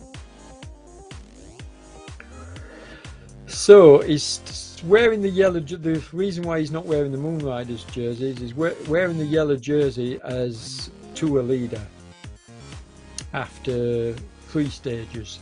Now I don't know whether he's still leading the tour with his 4th place today. I suspect he will be, because the fact that Matt was in second place, I suspect he'll have held on. As we watch Christoph coming in now. And then we've got Roy Neild and not far behind John Stevens. So can those two have a bit of a battle, or has Roy got a good... yeah, Roy's got 24 metres coming... oh, no, John's not going to catch him. No, this, and it's a threshold effort as well, so he's making sure he stays away from John Stevens. So yeah, to be fair though, he's pegging him. This is going to be he's going to have to sprint for the finish, I think, because good old Johnny's giving him a battle here. Well done, John. Nice riding. I like to see that when riders lower down the field, just give it everything. And yeah, 6.7 watt kilos going over the line. Well done, Roy, and well done, John. Okay, so who's next to come in? Eduardo, that's right. Oh, but look at this, Ryan! Come on, Ryan! Come on! OTR, Ryan Dummer, come on, Ryan. Kick. Look at him going into the red. He's going into the... Is he going to get him? Is he going to get him? Come on. Come on. Oh. No, come on. Come on, Ryan. Yeah, big effort, big effort. Come on. Oh, I'm cheering here. Come on, Ryan, stay with him. Stay with him. I'm getting excited here, folks. I just want... Because obviously he's my team, OTR are my team, so yeah. Come on, I want him to get a top 10. Come on, Ryan. Yes. Come on. You can do it, you can do it, you can do it. Yes, come on, come on. Yes, top 10. Come on. Come on, lad. Keep it going. Oh!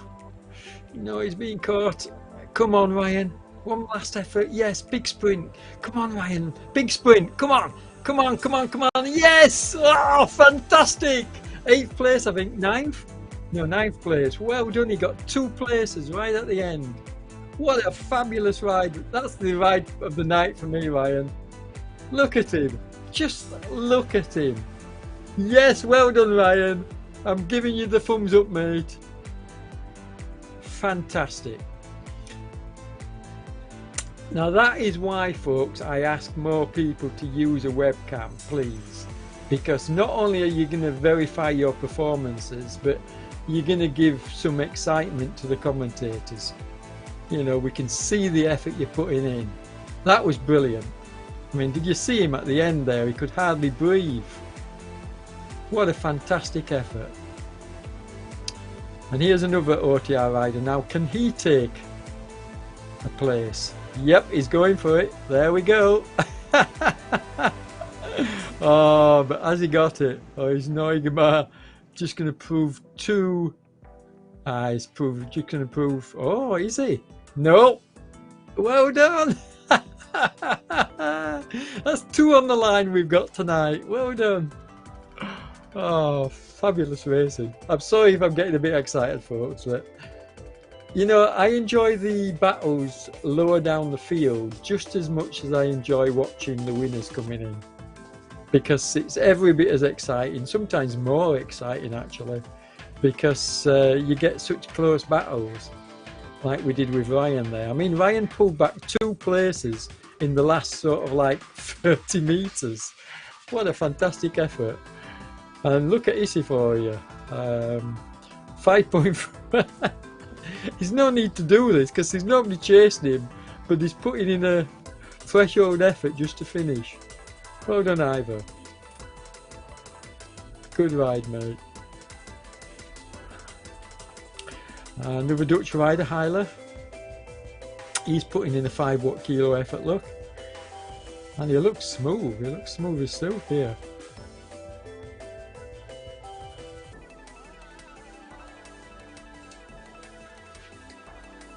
I can't see him being caught by the rider behind him. Yeah, I agree with you, Stuart. That was a fantastic sprint. Well done.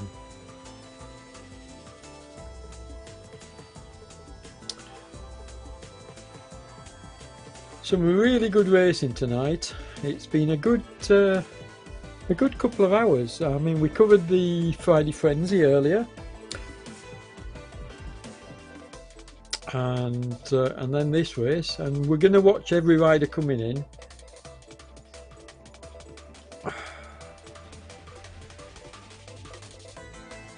But there's a lot of riders I haven't seen before. So we're getting riders coming in some of the events, which, like I say, because you only have to ride 7 out of the 10 to count, your best 7 are the counters, then yeah, I suppose we can see riders coming in at different stages.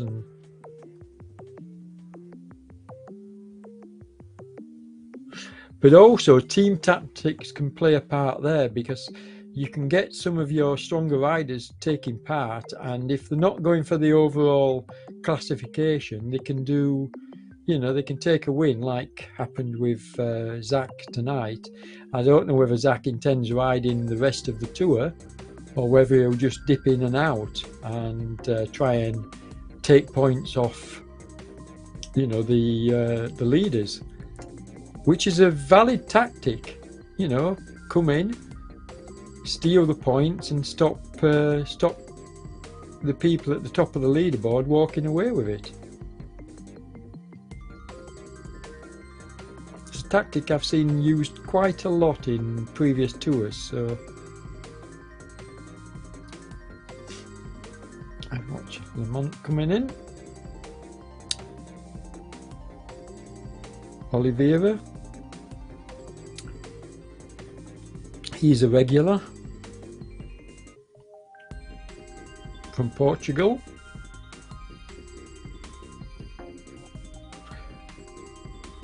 Terence, that's his name. Yes, we watched Terence last week. So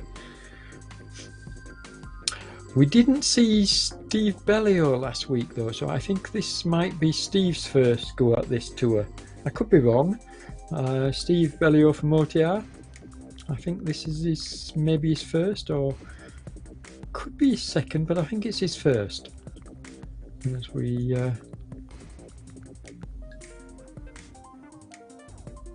and Terence is giving it big licks as well coming into the finish. So they must listen to me, because how many of the riders put in threshold efforts coming into the finish? Really nice to see. Wearing the RGT jersey.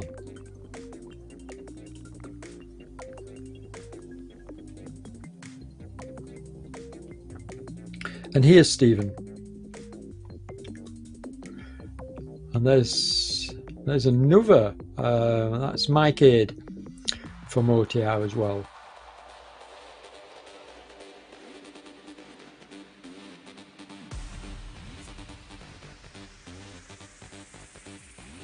I don't know why Steve isn't wearing the OTR jersey. Why he's got Stephen, what jersey is he wearing there? Is it some? Oh, it's USA Crit jersey. That's why. Okay, we'll forgive you then, Stephen. I'll let you off. So, if Stephen's riding the crits, that tells me that he's probably, you won't mind me saying so, one of the bigger riders, which is probably why he struggled tonight, because this kind of terrain won't suit a crit rider, that's for sure.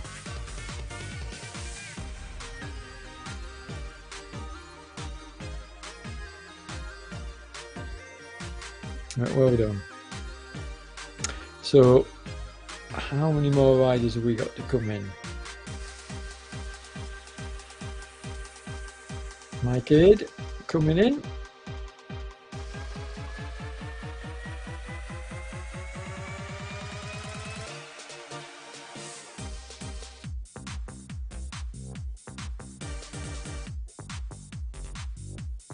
I've seen Mike's name popping up on quite a few races, so I don't know whether this is a top of the table performance by Mike, or whether he's just finding his legs. But yeah, I'm pretty sure I've seen him on the leaderboards in some of the races that OTR run. So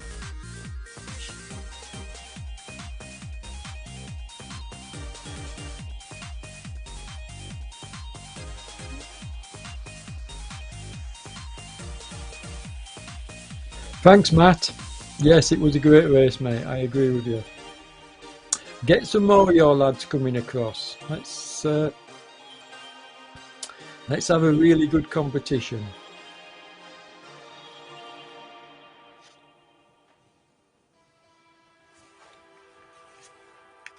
What about Liam? Why isn't... Yeah, that's a point, Liam. You must be listening. Why aren't you racing? Why don't you come across? It'd be nice to see you.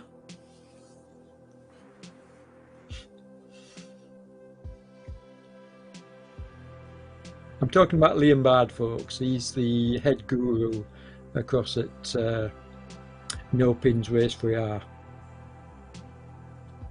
Well, I'm saying head guru. I think he's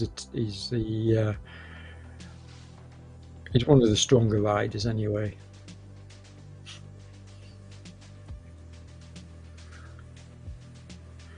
Well done, Mike.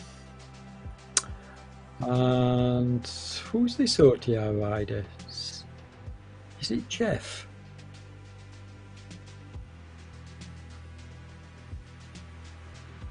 Gabe. Gabe, sorry, I apologise, Gabe. Yeah.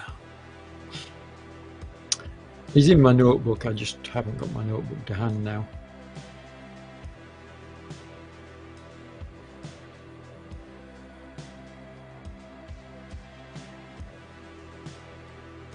So what we got? We got the we're going to be around a little bit longer, folks. We've got riders well down the field to come in. Are you okay hanging on, David, for the riders to come in? I'm prepared to sit here. There we go. And you can see, as while watching the riders coming in, Damon's put the Tour du Monde 2022 up on screen for you. And that takes place from the 8th to the 23rd of January. It's, I think you'll agree, probably one of the premier events on the calendar, and certainly on RGT. We ran it for the first time last year. I did coverage, although I was working for Team 3R at the time. But I did do quite a lot of coverage on it, and you can find that on my YouTube channel if you want to go and check it out. As we watched Ian Hurst from 3R coming in, big fella. But yeah, the Tour du Monde, there we go.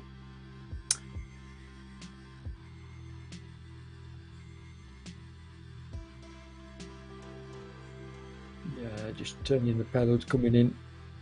Well done, Ian. And Poniatowski from Moonriders. Yeah, the Tour du Monde 2022 promises to be a really special tour, because we're going to be more prepared this time around than last time in terms of coverage. I know ZMS are going to cover it as much as they can, and certainly I'm going to be covering it as well when ZMS are AWOL. So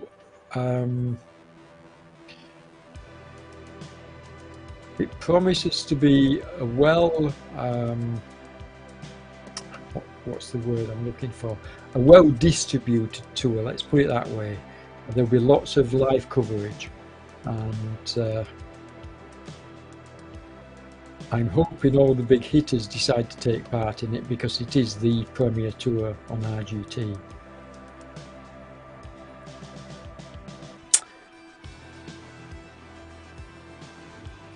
We watch someone coming in.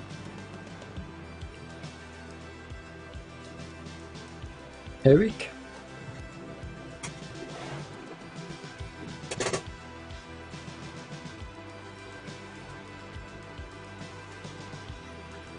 So how many more have we got coming in? We got 2.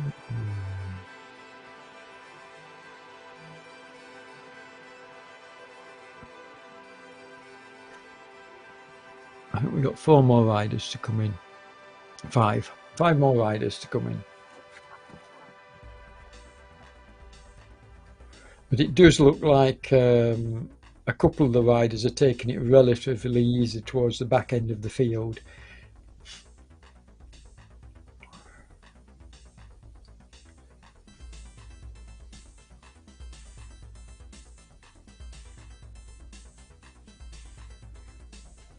We do like to try and cover every rider in tour stages like this coming into the finish, but I will say that if we think that riders are not racing, i.e.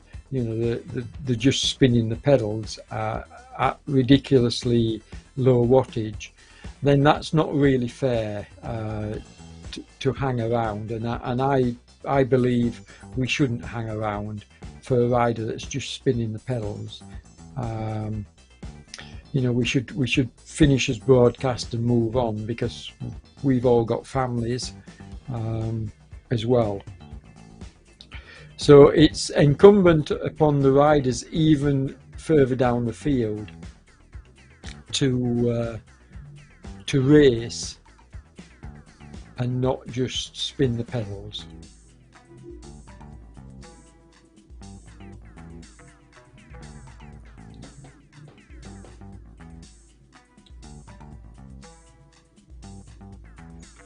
Now, while we're watching these last couple of riders coming in, I will mention as well, we've got various tours. I'm saying we, OTR, have got various tours coming up, both before Christmas and then certainly in the new year. But we also now do a news broadcast every Monday, just after lunchtime. And I'm your host, and what I do is I cover all the weeks and weekends racing. So I'll basically give you the results and all the news, and then we'll discuss, you know, what is upcoming and some of our future plans as well. And there's a bit of an announcement on Monday. Something which I'm going to plan and put forward, so check it out.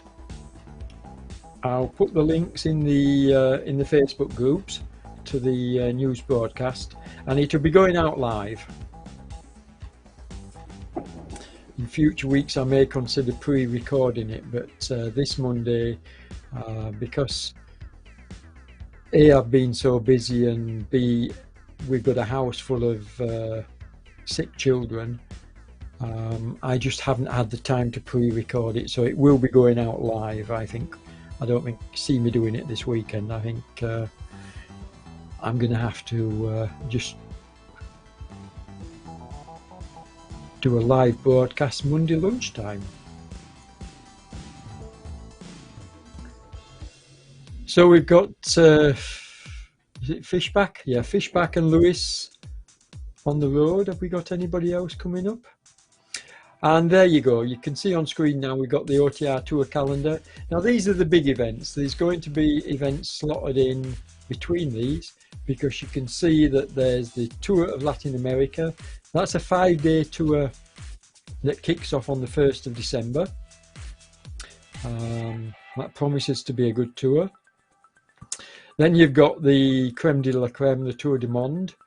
That goes off in January from the 8th to the 23rd. Then the Tour of Oceania kicks off in February. That's a 4-day tour. Then the next big tour, another 2-week tour, is the Tour of North America. That's also in February, but towards the middle to the end of Feb. Then you've got another 5-day tour, the Tour of Asia. And you've got the Tour des Alpes, which was previously the Tour de Suisse, and then called the Tour des Alpes.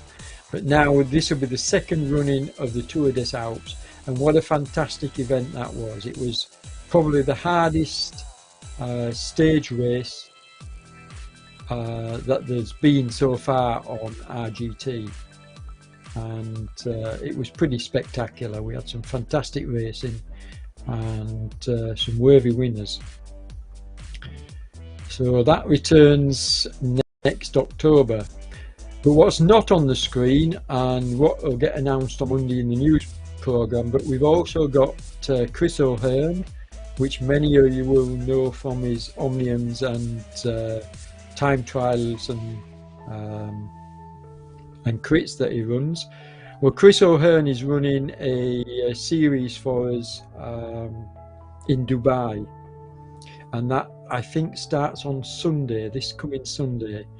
I could be wrong, but I think I'll announce it on Monday anyway. We'll do an official announcement of that. But yeah,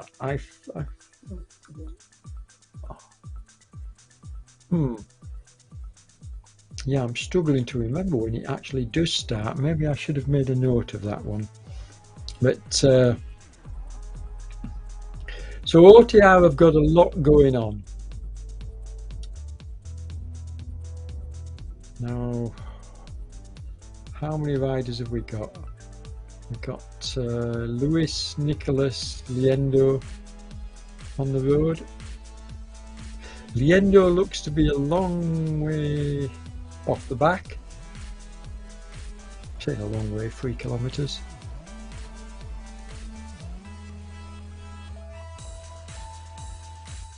Yeah, you can see from the graphic, folks, that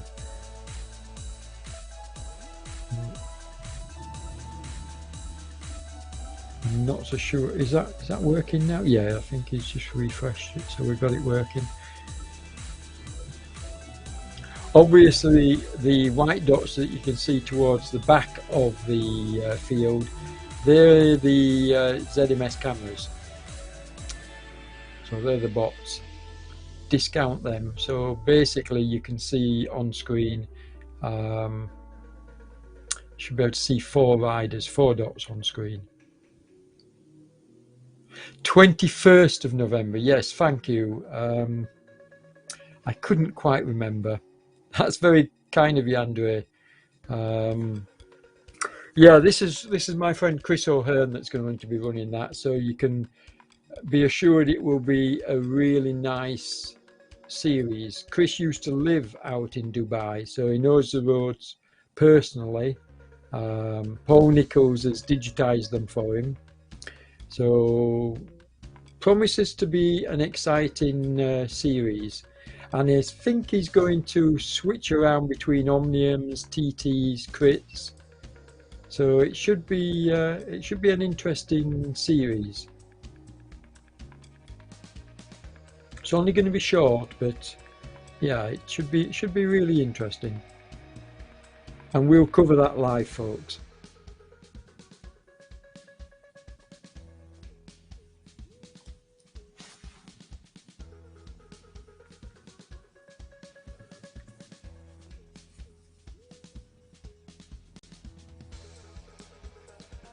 It can often be difficult, spare a thought for your commentators, because it can often be difficult to sort of like fill out the broadcast at this stage of the broadcast.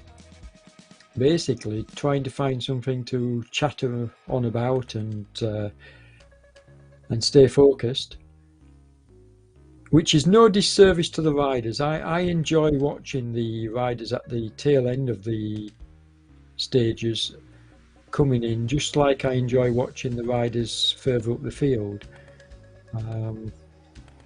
It's also a chance for me to learn people's names and make notes.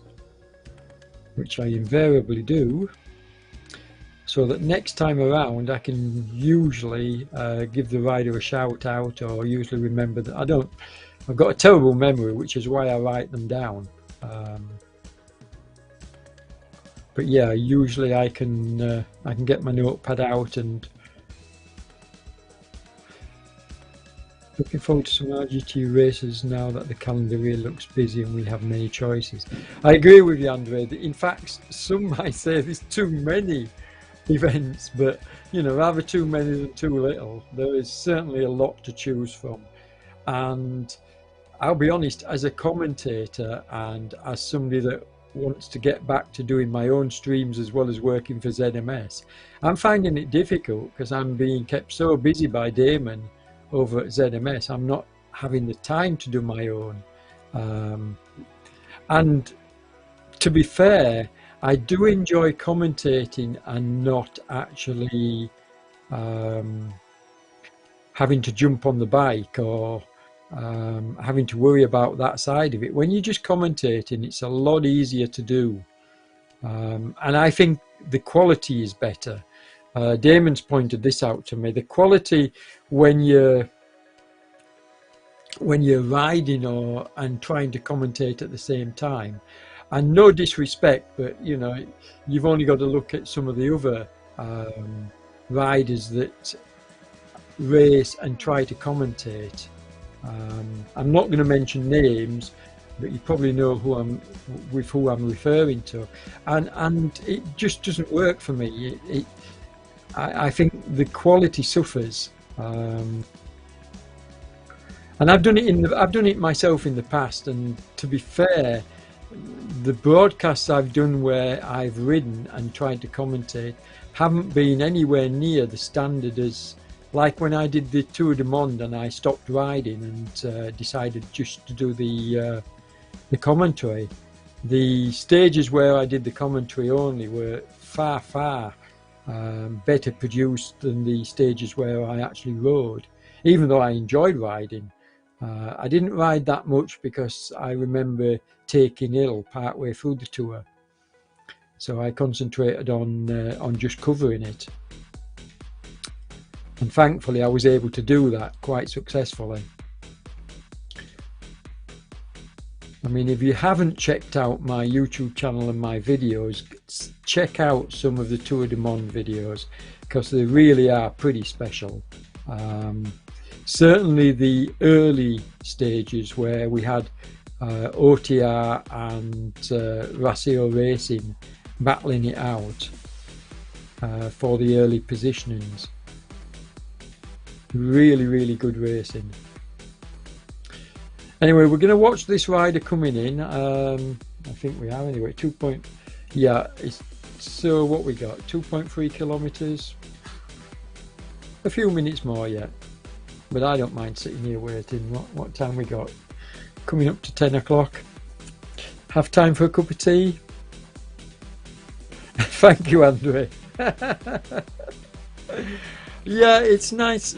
You know, I don't need praise, but it's nice. It's nice to get people saying I do a good job. Thank you very much.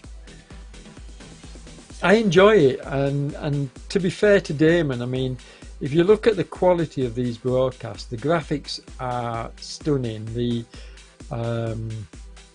frame rate is always right up there. The quality on screen is just it's just beautiful. So I enjoy doing it. If it was poor quality and you couldn't read the names on screen, then I don't think I'd enjoy it as much. But the fact that it's a really professional setup is why I came on board. I mean, I was thrilled to bits to be asked, and once I'd done my first one and got over the nerves, and then my second one's still a little bit nervous. I think I've dropped the nerves now. I'm not polished yet, but we'll get there. But I think I'm gaining experience with every broadcast I do. And what I like about the broadcast is I know my stuff when it comes to the racing and some of the top races. I really know my stuff. I can usually call out the tactics like I did in race 1 in this series with no pins race 3R. I mean, I called their tactics perfectly, and it didn't pay off for them, which is a little bit of a shame after all the hard work they put in. But then that speaks volumes to how hard, you know, the other riders worked. And yeah, it was really very, very enjoyable. Oh, as we watch the goat there at the side of the road, or ibex, whatever it was. So yeah, I enjoy this. It's good fun.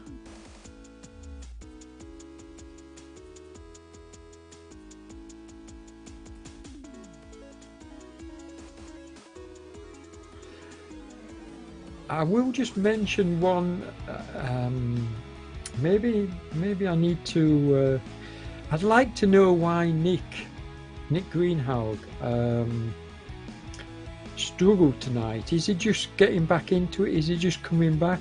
Because to be honest, a rider like Nick, I would have expected him to be, you know, in the top 10, and yet I don't think we even saw him finish. So I wonder whether he's just returning to racing or what's happening there. No doubt I will find out. I will look into that.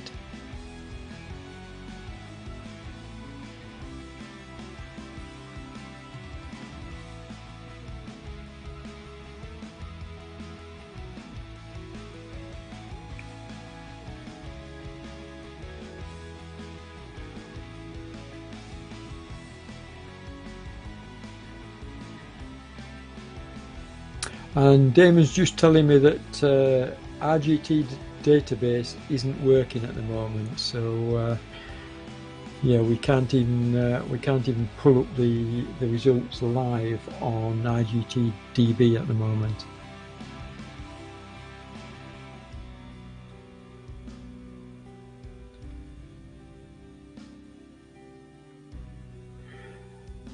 So here we go, he's just getting onto the slopes of the last climb. So this is going to hurt a little bit, but only 1.3 kilometers to go.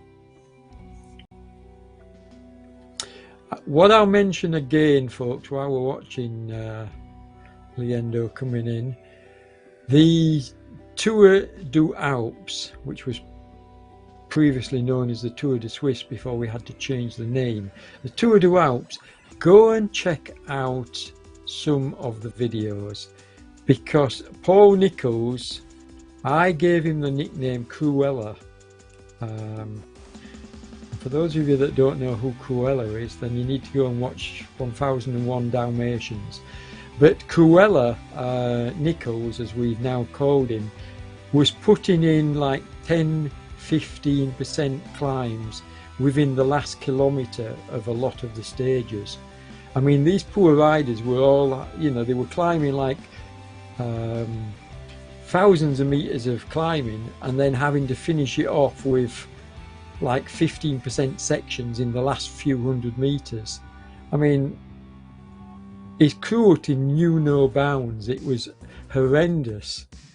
I mean, it was fun. It was fun to commentate on, but fun for me. But it certainly wasn't fun for the riders. And that's what made it such a good tour, because it was bloody hard. I mean, nobody who finished that tour, and the riders, like we're watching Liendo here, that came in towards the back end of the field. I remember on the Queen stage, it took the winners 2 hours to complete the Queen stage. There was that much climbing in it. And as I say, there was stupidly steep sections right at the end of that 2 hours. But then the riders at the back of the field, it took 4 hours. 4 hours to ride the Queen stage and come in. And we covered it. We covered every rider coming in, which was just, yeah, it was silly. So, like I say, if you haven't checked out some of the videos, you don't have to watch them all. Just go and check them out and click on them and watch the final few meters. And you see what I mean. He really did make the riders suffer in that tour. And I rated it as probably the hardest tour yet on RGT.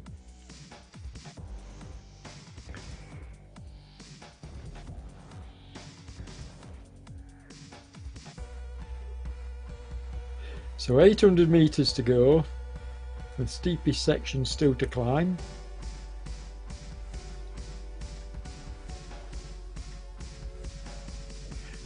And then I don't know when I'm back. Possibly Monday night, I think. Because this Moonriders tour, folks, it runs on Monday, Tuesday and Fridays. So we'll be back for stage 4 on Monday, stage 5 on Tuesday. Now, I believe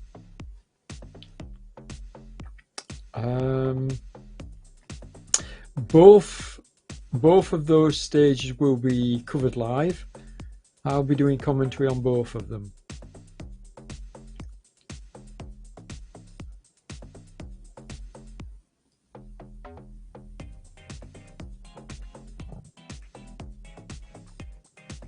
Come on, fella, you're nearly home.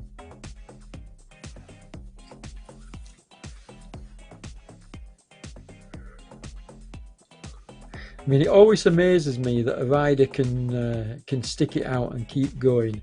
You know, he's finishing long after the other rider's finished, but he's sticking it out, sticking with it.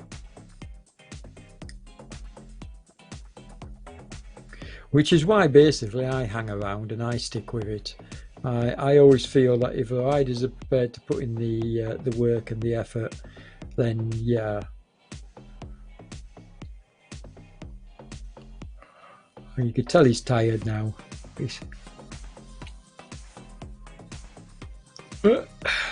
getting towards the top of the climb.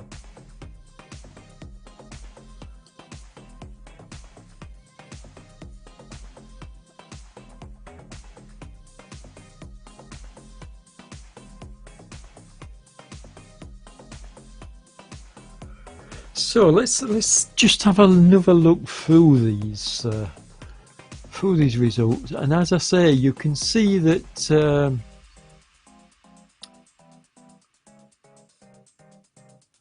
there's no greenhog at all. So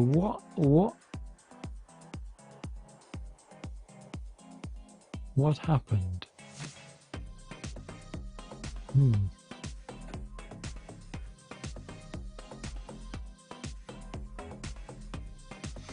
But the big question and takeaway for me is obviously Gav, Casper and Steinley and Wouter all scored good points tonight, and Christoph all scored good points tonight.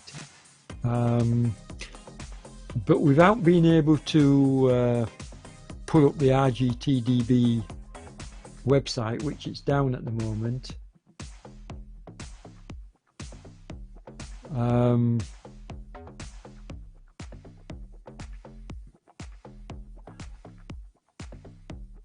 I don't know what the tour this tour standings is at the moment.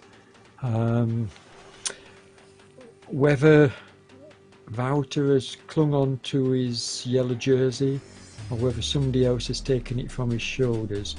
The only person I can see take it, well, I'm saying only, no, Casper could possibly, I don't know where Casper was. I'm musing, folks, I'm just simply musing. As soon as the broadcast ends, I'm going to go away and see if I can dig out and find out what the standings are. And then obviously I'll give this result out with my news show when I do it on Monday, along with all the other races we've covered. I'll do a roundup on Monday. We'll give the results out. So yeah.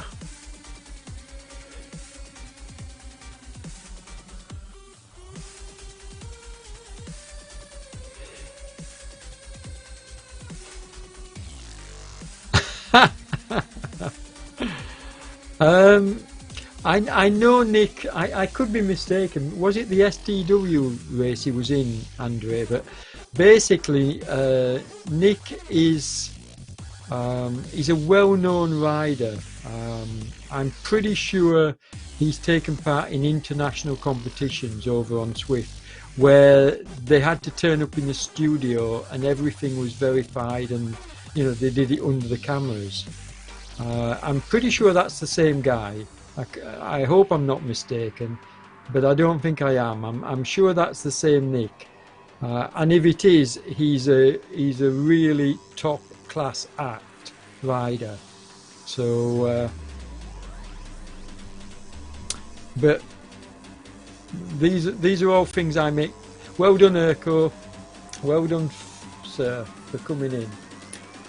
Lantern Rouge, but that's everybody, folks. That's the end of the broadcast. We're going to wrap it up here and say good night, and we'll see you on Monday. Same time, same place in... Oh, here we go. This is stage 4. I was hoping we'd get the graphic up. So, longer distance on Monday. 32 kilometers, a bit less elevation than we've had today, but they're still going to feel the almost 700 meters. And now this will be one that Matt Looker will want to do, because he'll probably know these roads in real life. Matt's from the Isle of Wight, so he should know these roads. Perhaps somebody will message me on Monday and tell me. But yeah, he should know these roads in real life, so it should be a good race. I assume he'll be back for it, and I'm looking forward to commentating. It's getting exciting now with tonight's result, with Wouter falling down the standings a little. That's going to open up the points classification, give other riders a chance to catch up, and that makes for more exciting racing, folks. And I, for one, am really looking forward to it. Can't wait. So have a good weekend. Don't forget the news broadcast on. Here we go. Ah, there we go. Look, what a star this Andre is.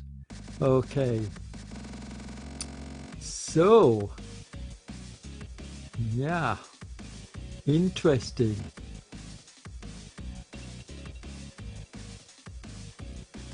So Wouter has still got a nice 20-point gap at the top of the standings. Gavi's moved up into second place now with 5. Wouter's got 545. This is after 3 results. And Gava's got 525 points in total.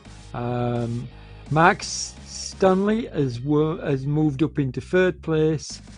And look at Jan Linden Poco go. He's now in 4th place. And Ryan is in 5th. So everything to play for, folks. This is looking good, but don't forget, riders can drop their worst result. So even though we haven't had Matt Looker and Steve Brearley taking part tonight, they'll be back. They'll be back to take part, and I'm pretty sure both of them will do 7 events. So they're going to obviously fit in somewhere into that leaderboard, and you haven't got to forget that. Anyway, on that note, folks, I'm going to say good night and thank you for watching. Everybody take care. Check out my news program on Monday, and then we'll see you at 7:30 p.m. UK time on Monday evening. Stay safe, everybody. Bye for now.